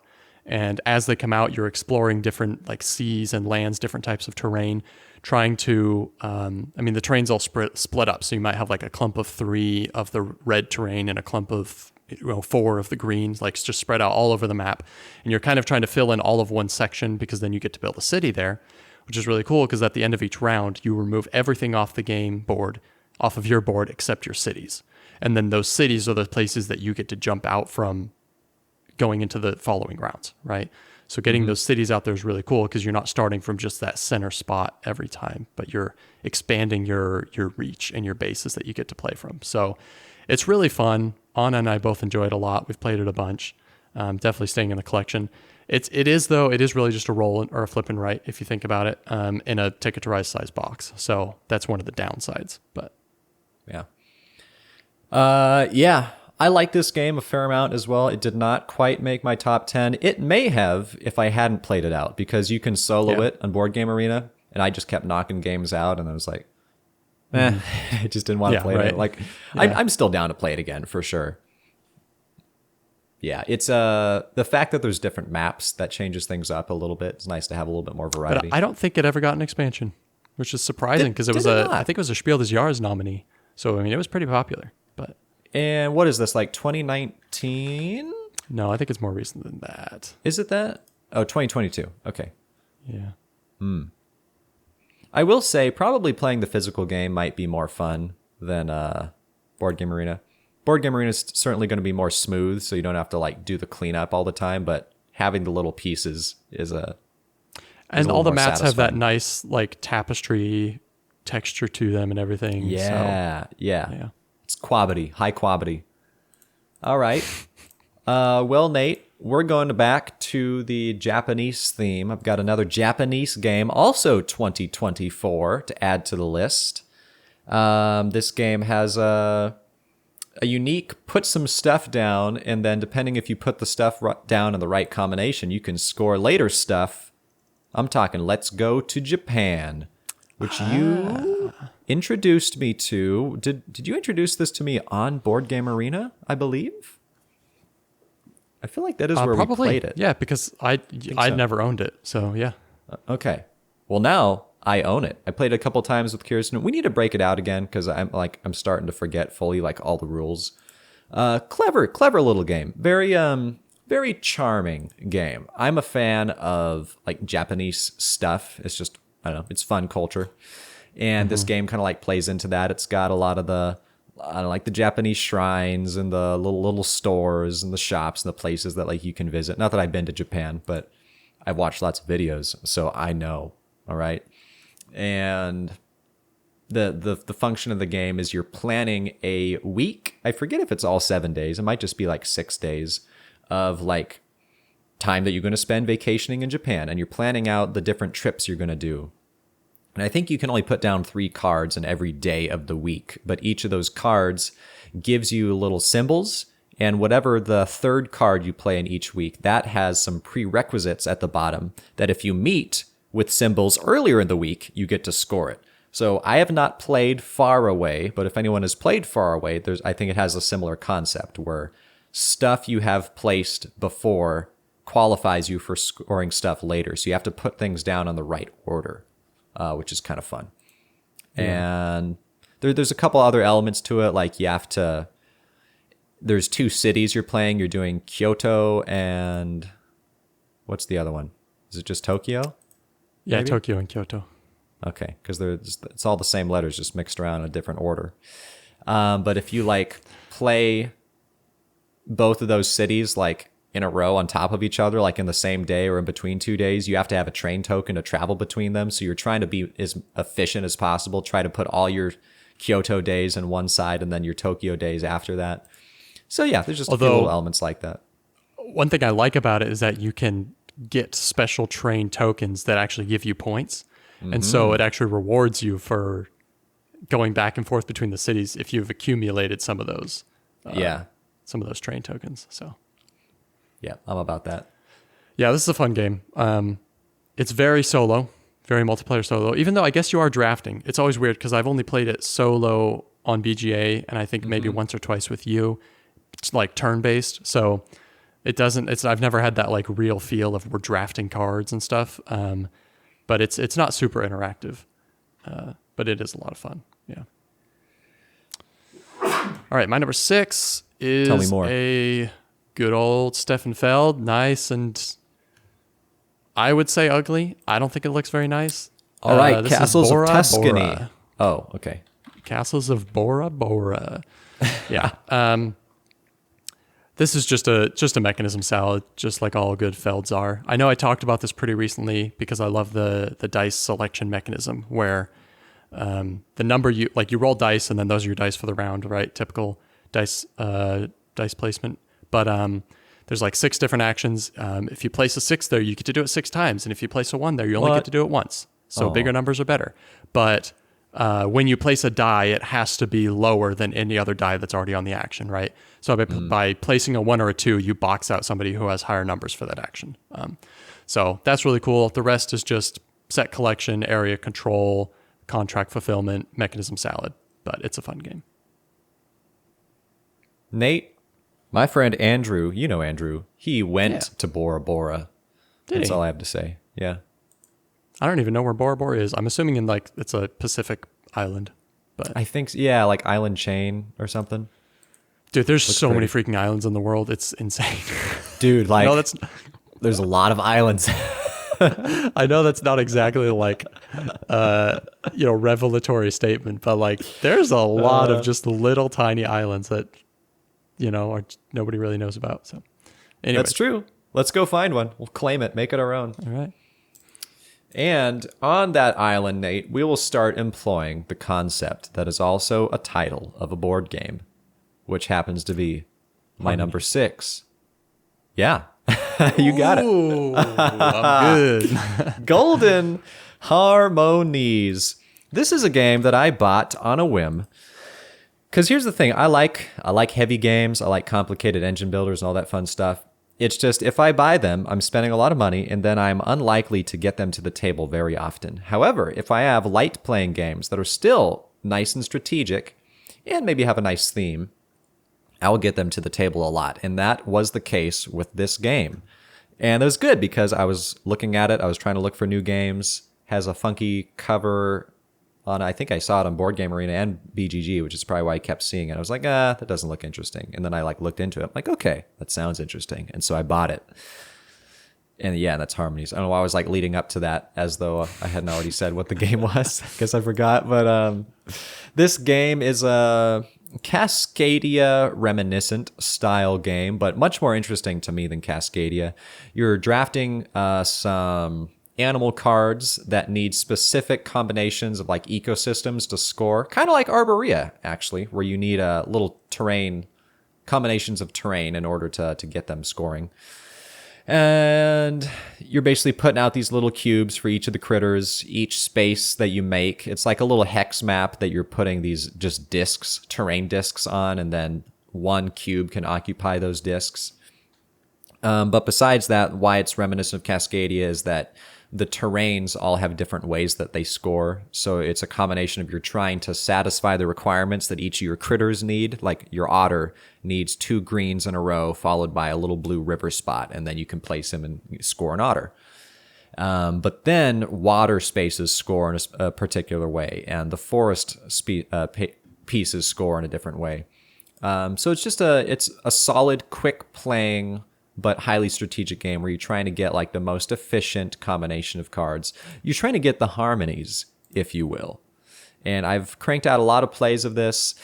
The only disappointment is that after cranking out probably 5 or 6 plays, maybe a bit more in a row, I realized that the game kind of runs out of things that it offers. The experience itself is still solid, but I don't know, it could maybe benefit from an expansion, or maybe it's just kind of the design of the game that it kind of starts running out of things after a while. So that's the main negative of it. But Well, I it's still abstract, right? So, I mean, I feel like most abstract games run into that, right? Like either you appreciate the puzzle for what it is, or you start to go, this needs more spice for me to keep being interested in it, right? To me, this is a more interesting Azul, but a less interesting Cascadia. Really, I like this more than Cascadia. I don't know why Cascadia rubs me the wrong way a little bit. It's still fun. Maybe it's just the stupid mirrored images on the cards. That's probably it. That's the problem. Okay. My number 5, you hate. This was my guess for the game that you liked the least from this year. Oh, Marco. Polo, baby. This is a good old Luciani. I love me some Simone Luciani. And Here's the thing. I love me some Luciani. Okay? you know what, Cody? I'm the same way. I don't love every Simone Luciani game, but I do like this one a lot. It's a classic dice placement game, route building, I guess. Where you kind of it's a very tight economy, but you're kind of traveling around, picking up bonuses, doing a lot of contract fulfillment, and my personal favorite part, unlocking more dice placement spots on the board as you go to cities, you unlock proprietary spots that only you can place your dice until somebody else gets there. And then, of course, what it's famous for, which is insanely overpowered player powers. So, Yeah. Voyages of Marco Polo. I also played Voyages of Marco Polo 2, which is, you would probably like more. It has a lot more going on. It probably adds 50% more content into the game. To me, it was a bit too much, but it's still a solid game. So, I'm looking at the second one, and it looks just as boring as the first one. all right, well, The map looks like exactly the same. All right, well, Nate, here's the deal. I did a count. Let me see. 1, 2, 3, 4, 5, 6, 7. Yeah, Nate, you introduced me to 7 of the 10 games on my top 10. So thank you, bro, for teaching me games. So it's not that interesting now to say that you introduced me to this game, but you introduced me to the next game. This is a Viking-themed game. ooh, Which is, what do we decide this was the killer of? oh, Splendor for sure. This is the Splendor killer. This is a Splendor killer in the true sense that it, like some people will be like, oh, this game's a Splendor killer, but it really has nothing, it has no shared DNA to Splendor. So it's like, well, how is it a Splendor killer? You just like it more. This game has shared DNA to Splendor, and it is definitively better. And just if this game exists and Splendor exists, you just don't play Splendor. But you also just don't really play Splendor anyway. At least, dude, this that's how game it is has for me. better game, smaller box, better art, better everything.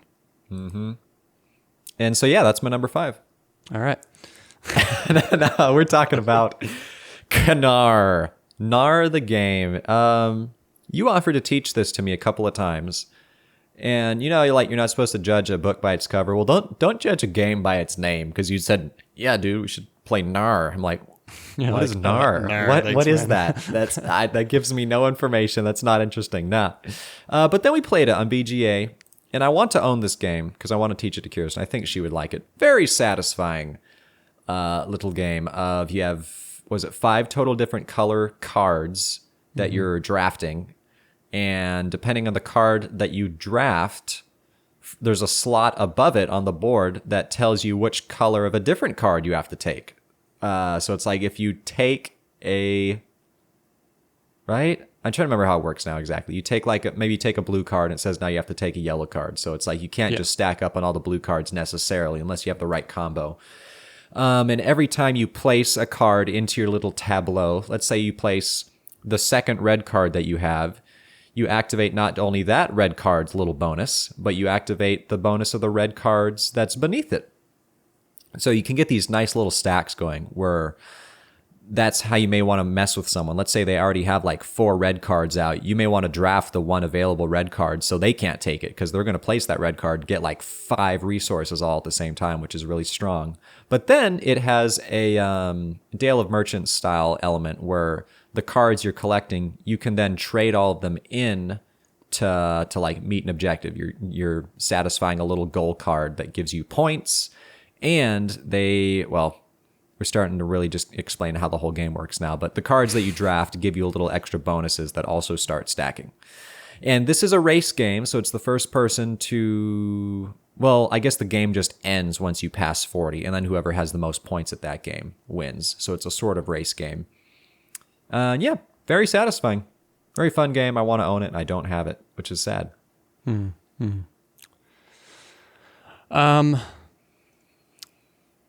My number 4 is a game that I think you would like a lot. It's probably, just checking here, probably the heaviest game on my list here. Really? This is an Egyptian themed game. This is called Men Nefer. MEN-NEFER. Men Nefer. Okay, all right. There's a lot going on in this game. Just like Daitoshi, I'm not even going to bother trying to. I mean, it's kind of mechanism salady again, but it's incredibly interconnected with a lot of different things going on. I'm just going to focus in on what I like the most, which is the action selection system.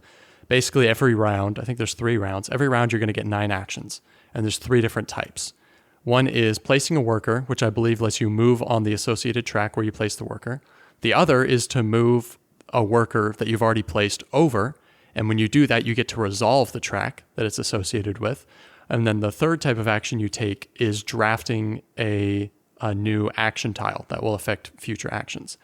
The reason this is so cool is because you are going to take all 3 of those actions. And you're going to take each of them 3 times every single round. But the order that you do them is really important as far as kind of boxing other people out. Because you can always, like drafting those tiles, like there might be one that you really want, but maybe it's too expensive. So you're kind of waiting for the people to draft some so it comes down and you can draft it. But also placing workers down, you have to pay costs if there's already workers on a spot. And so maybe you're waiting for someone to slide their worker over before you place it down.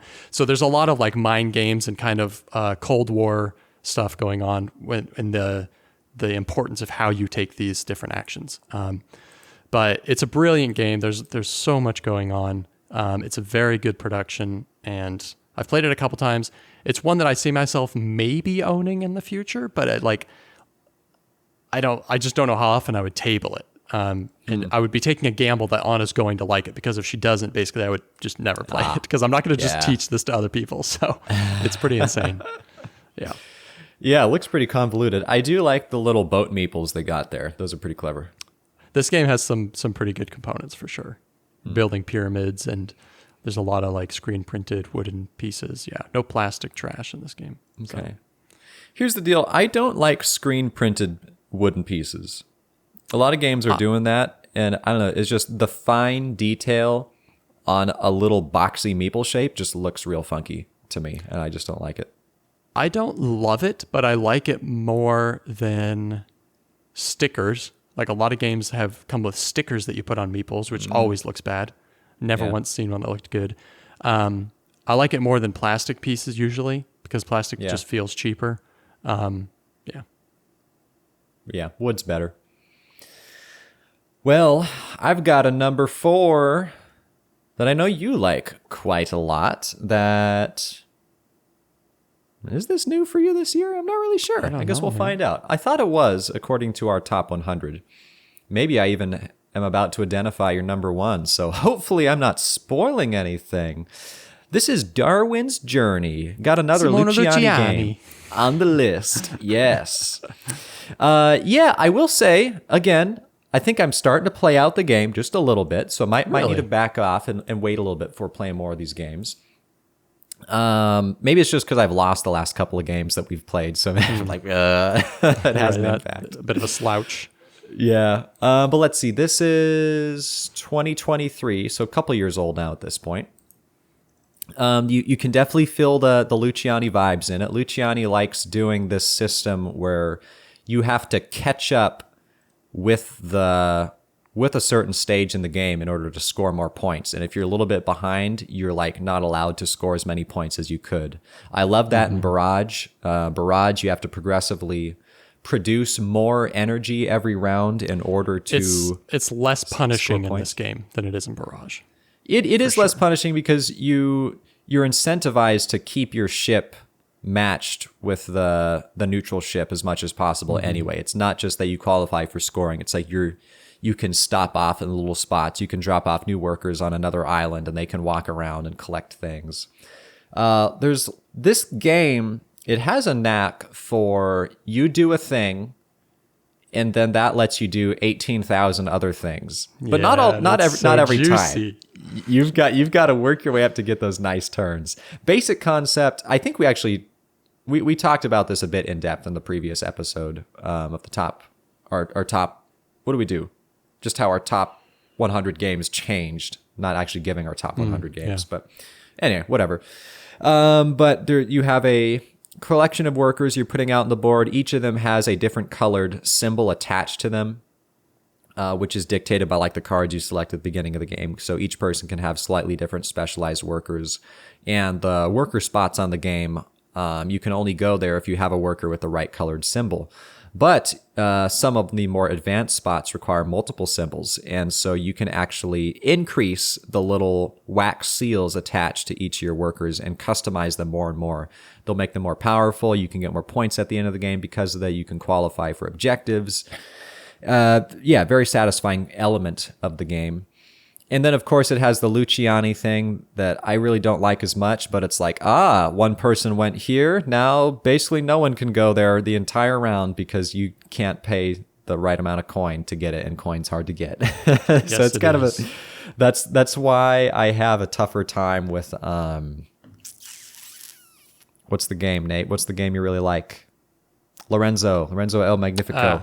Because it certainly has that component where some person goes somewhere... It's worker placement where it's like technically you're not boxed out, but because you're could poor, go you anywhere, are boxed man. out. Right? If you have the money for it. Oh, are you poor? Yeah. That's sad. Yeah. But I like the game. It comes together quite well. It's very satisfying once you get those juicy combinations of turns. But it's also very frustrating when you can't get those turns.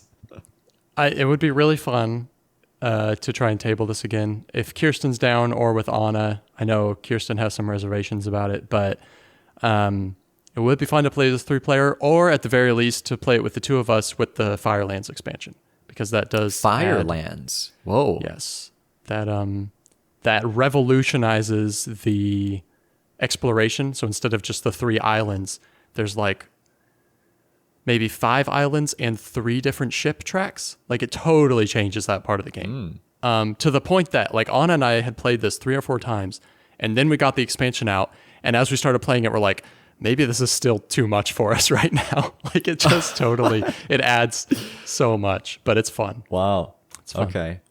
Yeah. Firelands makes it sound like you can like call in drone strikes or something. I would play that. That'd be pretty great. Darwin's just over there with like a headset on, like flying a drone. All right. 1 minute to impact. My number 3 is not a game that you taught me, but it is a game that you played before I played it. And but you didn't introduce it to me. I get all the credit then. Did you play it because I had played it, or this was No. you're just going to play it anyway? I played it because I've played its predecessor that you love. And I was like, the predecessor is pretty good. Like, I enjoy it, but it doesn't have enough oomph for me, right? And the sequel to it seemed like it did. This is Wormspan.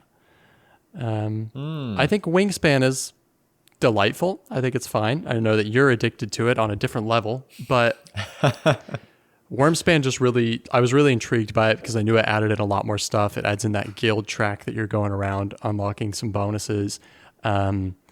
The cards are typically more complicated. You can't just place cards. You have to explore caves and then place cards on top of those caves. So there's a lot more going on. There's probably twice as much going on in this game, but it's really rewarding. And it's just been a lot of fun every time I played it. I already acquired the Dragon Academy expansion for it and played with that once. It was pretty fun. It has little cards that every time you explore across them, they get upgraded. So they kind of go through this progress track, like a little dragon going through an academy. I don't know. Okay. But then once they've upgraded a couple times, then they have this really cool like end game scoring or ability or something. So yeah, Wormspan's my number 3. Enjoyed it a lot. A lot of fun. Yeah, I don't mind Wormspan. It's in my top 100. And it's hard to put a finger on. I love Wingspan so much, and Wingspan has a very happy, satisfying experience for me, and it all just like comes together perfectly. And maybe it's just because I know it so well, and I like how the system functions, that when I play Wormspan, it just makes me a bit sad for some reason. Again, it's hard to put my finger on it. Sure, That's just how it hits for me. That's I still probably respect it, but probably equitable to how I feel about Marco Polo 2, which is that like Marco Polo 2 has a lot more going on, and a lot of people say it's a better game. But I played the other one first and enjoyed it a lot first, and so it has more of a special place in my heart. The simplicity of it is more desirable to me than the complicated nature of the other one. So, yeah, I get you. I'm pretty sure right, I know Nate. what your last 3 games are. I just don't know what order they're in. Okay, well, Danny Garcia is our number 3. Okay. Arborea time. Nate taught this to me after I bought it. Is that right? I believe so. I think you bought it on my recommendation and then brought it here and I taught it. I think so. That's right. Yeah. It's kind of funny how that works out, but Yep. A lot of legendary games got played on the board game weekend. I mean, lots of legendary games always get played on the board game weekend. That's just how it works, and that's how it will be. Yeah, love Arborea. Kirsten and I broke it out at least once or twice after that, so we have played it since then. Haven't played it in a while now, so maybe we should crank out another game over the upcoming board game weekend. Definitely and get some bring more it. plays in. Yeah. So since it's been a little bit, it's a little bit less fresh in my mind, but it's got the Danny Garcia magic. Well, I say that. I think this is the only Danny Garcia game I've played. I've looked into a lot of his games, and they all have this unique, convoluted nature that's Yes, clever. they do. So They definitely do. Yeah. But yeah, you've got some workers that you can place. Man, it's just so hard to explain. It's But here's delayed the deal. action to Zolkin style. Delayed action. You put some workers on some tracks. They move every round. You decide when you want to pull them off. The later you wait, the more stuff you get. You use that stuff to do other things. You've got your multiplier scoring. You can move up on the multiplier scoring track to get more points, which is awesome, except for the frustration where I got this super awesome synergy and I got like totally maxed out on one of the tracks. And then I learned that like you're not allowed to take more than like 40 points or something. It caps the scoring, yeah. And I was like, but I would have had like 60. Come on. So that was a little sad. The resource system is cool too, how you generate resources on your turn that are mutual for everybody. But if you choose not to use them, you get all the points that appear between them. There's like Such these a two good little system. pieces. Yeah, you move on a track. So it's like you may be giving them to someone else, but then you are earning all the points for it. So it's kind of a cool little idea. Lots of little things that come together like that. It's I mentioned this when describing harmonies a little bit. You have these little spirit creature things that you're getting, and you're trying to be able to place them on your little board that you're creating out of different cards that have like a 2x3 grid that all have different terrain types on them, and depending on how you put those together, you can score more points. Yeah, lots of things coming together. Kind of a weird theme. I still don't really understand what's going on in the theme. I don't know if you're supposed to understand what's going on. I don't know if it has a theme so much as a setting, you know? Like it has a world. Well, yeah. And the world is very, like, there's a style to it. The art is very unique and interesting. I don't know what the theme is at all. I know that the little cubes you place on each person are like called gifts. So maybe those are each like different spirit gods or something. I don't know. It's got some like, I've probably actually only seen like one Miyazaki film, but it's got some Miyazaki vibes. I don't know if you've seen any. It's Is that like Studio Ghibli? Yeah. Yes. That. Oh, okay. Yeah. Yeah. I need to watch more of those. I've seen, what's the one everybody's seen? Spirited Away. Yeah, Spirited Away. Yeah. I've seen that, and I've seen My Neighbor Totoro, but I've been meaning to watch some of the other ones because they're really good films. Yeah, Arborea is fantastic. Just don't get turned into a pig. Don't get turned into a pig. Don't be a glutton. Yeah. Arborea is fantastic. Probably was in my top 3 last year for this list. Yeah. Well, there you go. My Hit it, number Nate. 2. What? I don't think is on your list. I thought it might. If it was, I knew it would be towards the bottom. So I'm almost 100%. Well, I know for a fact it's not on your list at this point. This is a French game. Also, no, not a sequel. This is a predecessor to another game we both like a lot. But I like this one more. This is, I ain't got no guesses. depending on your pronunciation, Troyes, I don't know how you say this, but Troyes. yeah, Troyes, T-Royes. I really don't know. This is a brilliant game. It's got an old school classic Euro vibe to it, but some would say it's probably ugly. I think it has that classic medieval style art, and I think it works really well for the game. I love it. But it's a lot like Black Angel, where you have different workers in different colored sections of the board, and the amount of workers there determines the amount of dice of that color you get to roll at the beginning of a round. And then you're using those dice on action cards in the game. There's a lot of conversions trying to get points and unlocking special abilities and that sort of thing. Also vying for control. Like you don't just have meeples somewhere and they just always produce. Like you can bump other people's meeples out so that they're producing less dice, you're producing more.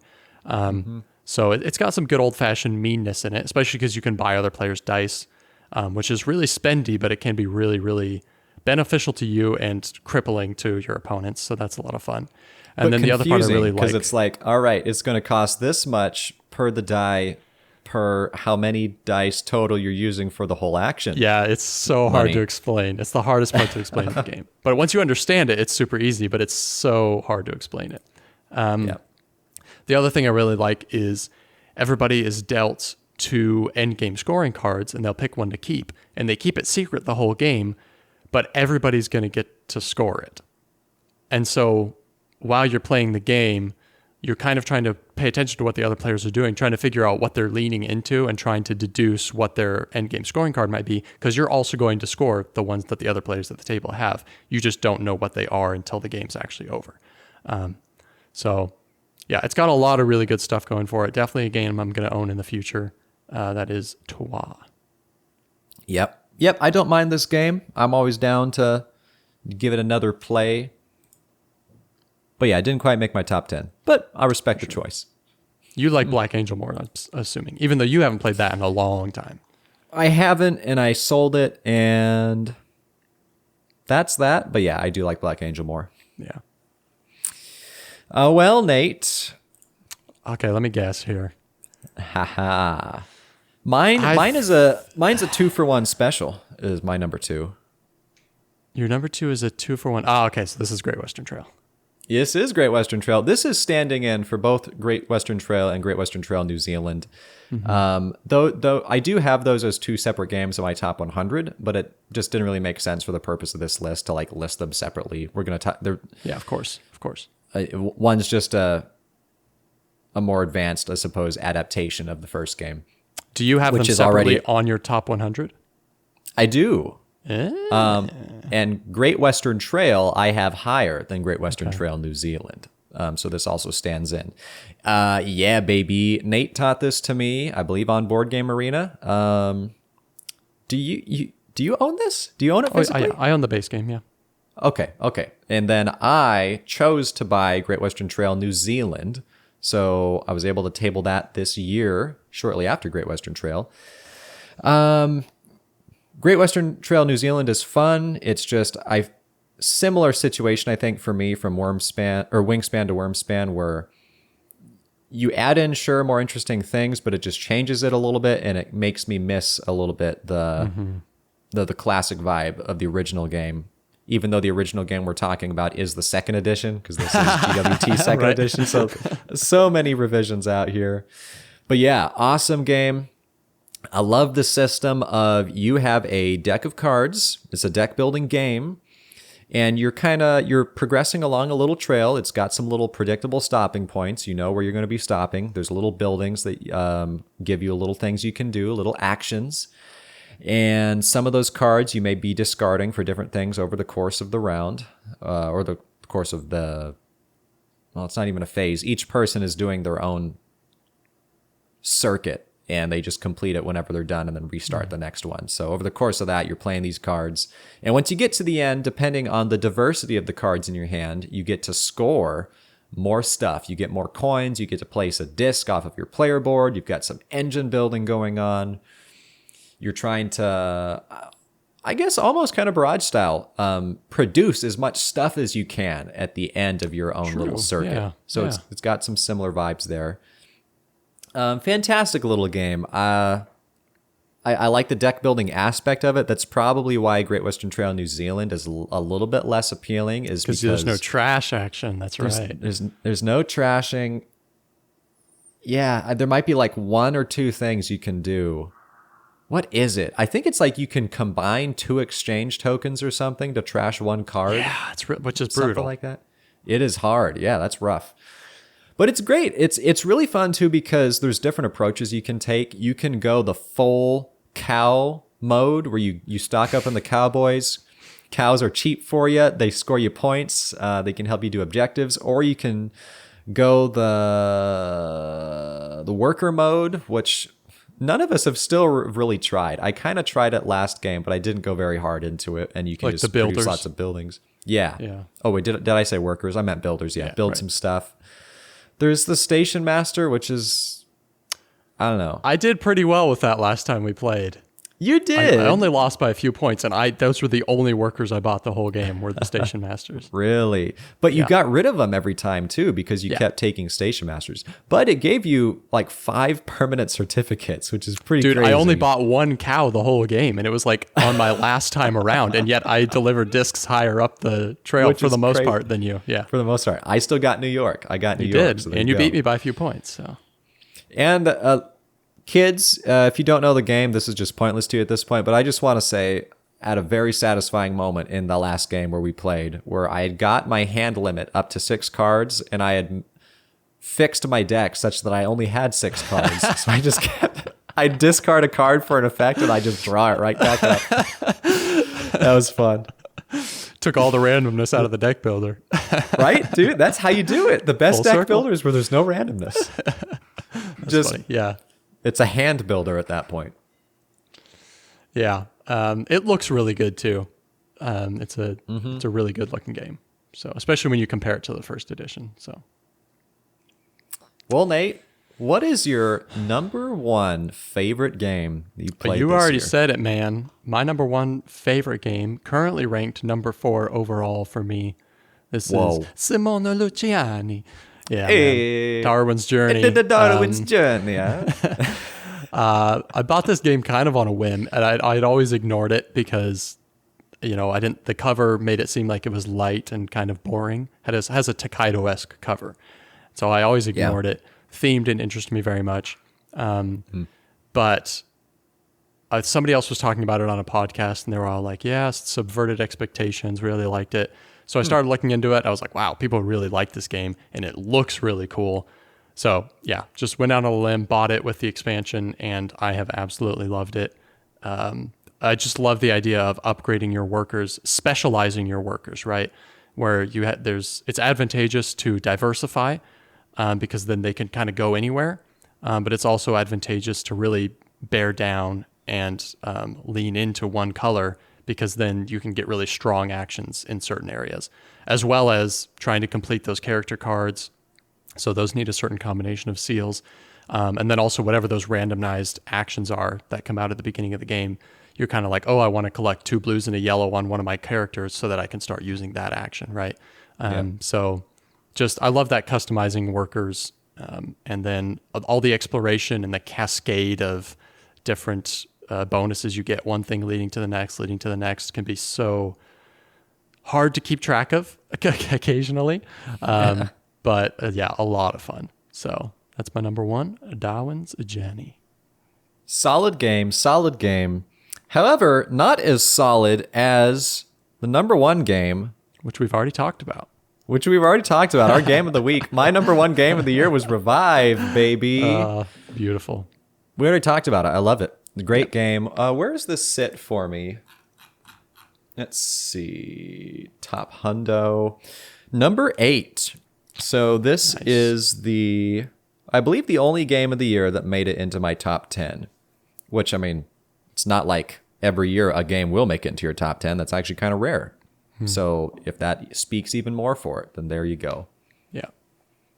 Yep. It's sitting at 13 for me. I doubt it'll ever drop out of the top 25, but I say that now. You never know. It better not, bro. Missed guesses for me, Cody. I had Everdell Duo and Guild of Merchant Explorers also on the list that I thought you might put. I miss original Everdell. I'm kind of sad that I sold it, even though like we never really played it. You would just miss owning it. I guess so, yeah. I just want it again. That's funny. It's got some cozy vibes. All right, well, we should probably end this on account of... We should. It's been about 2 hours. And remember, not every gamer is a poet, and don't I know it?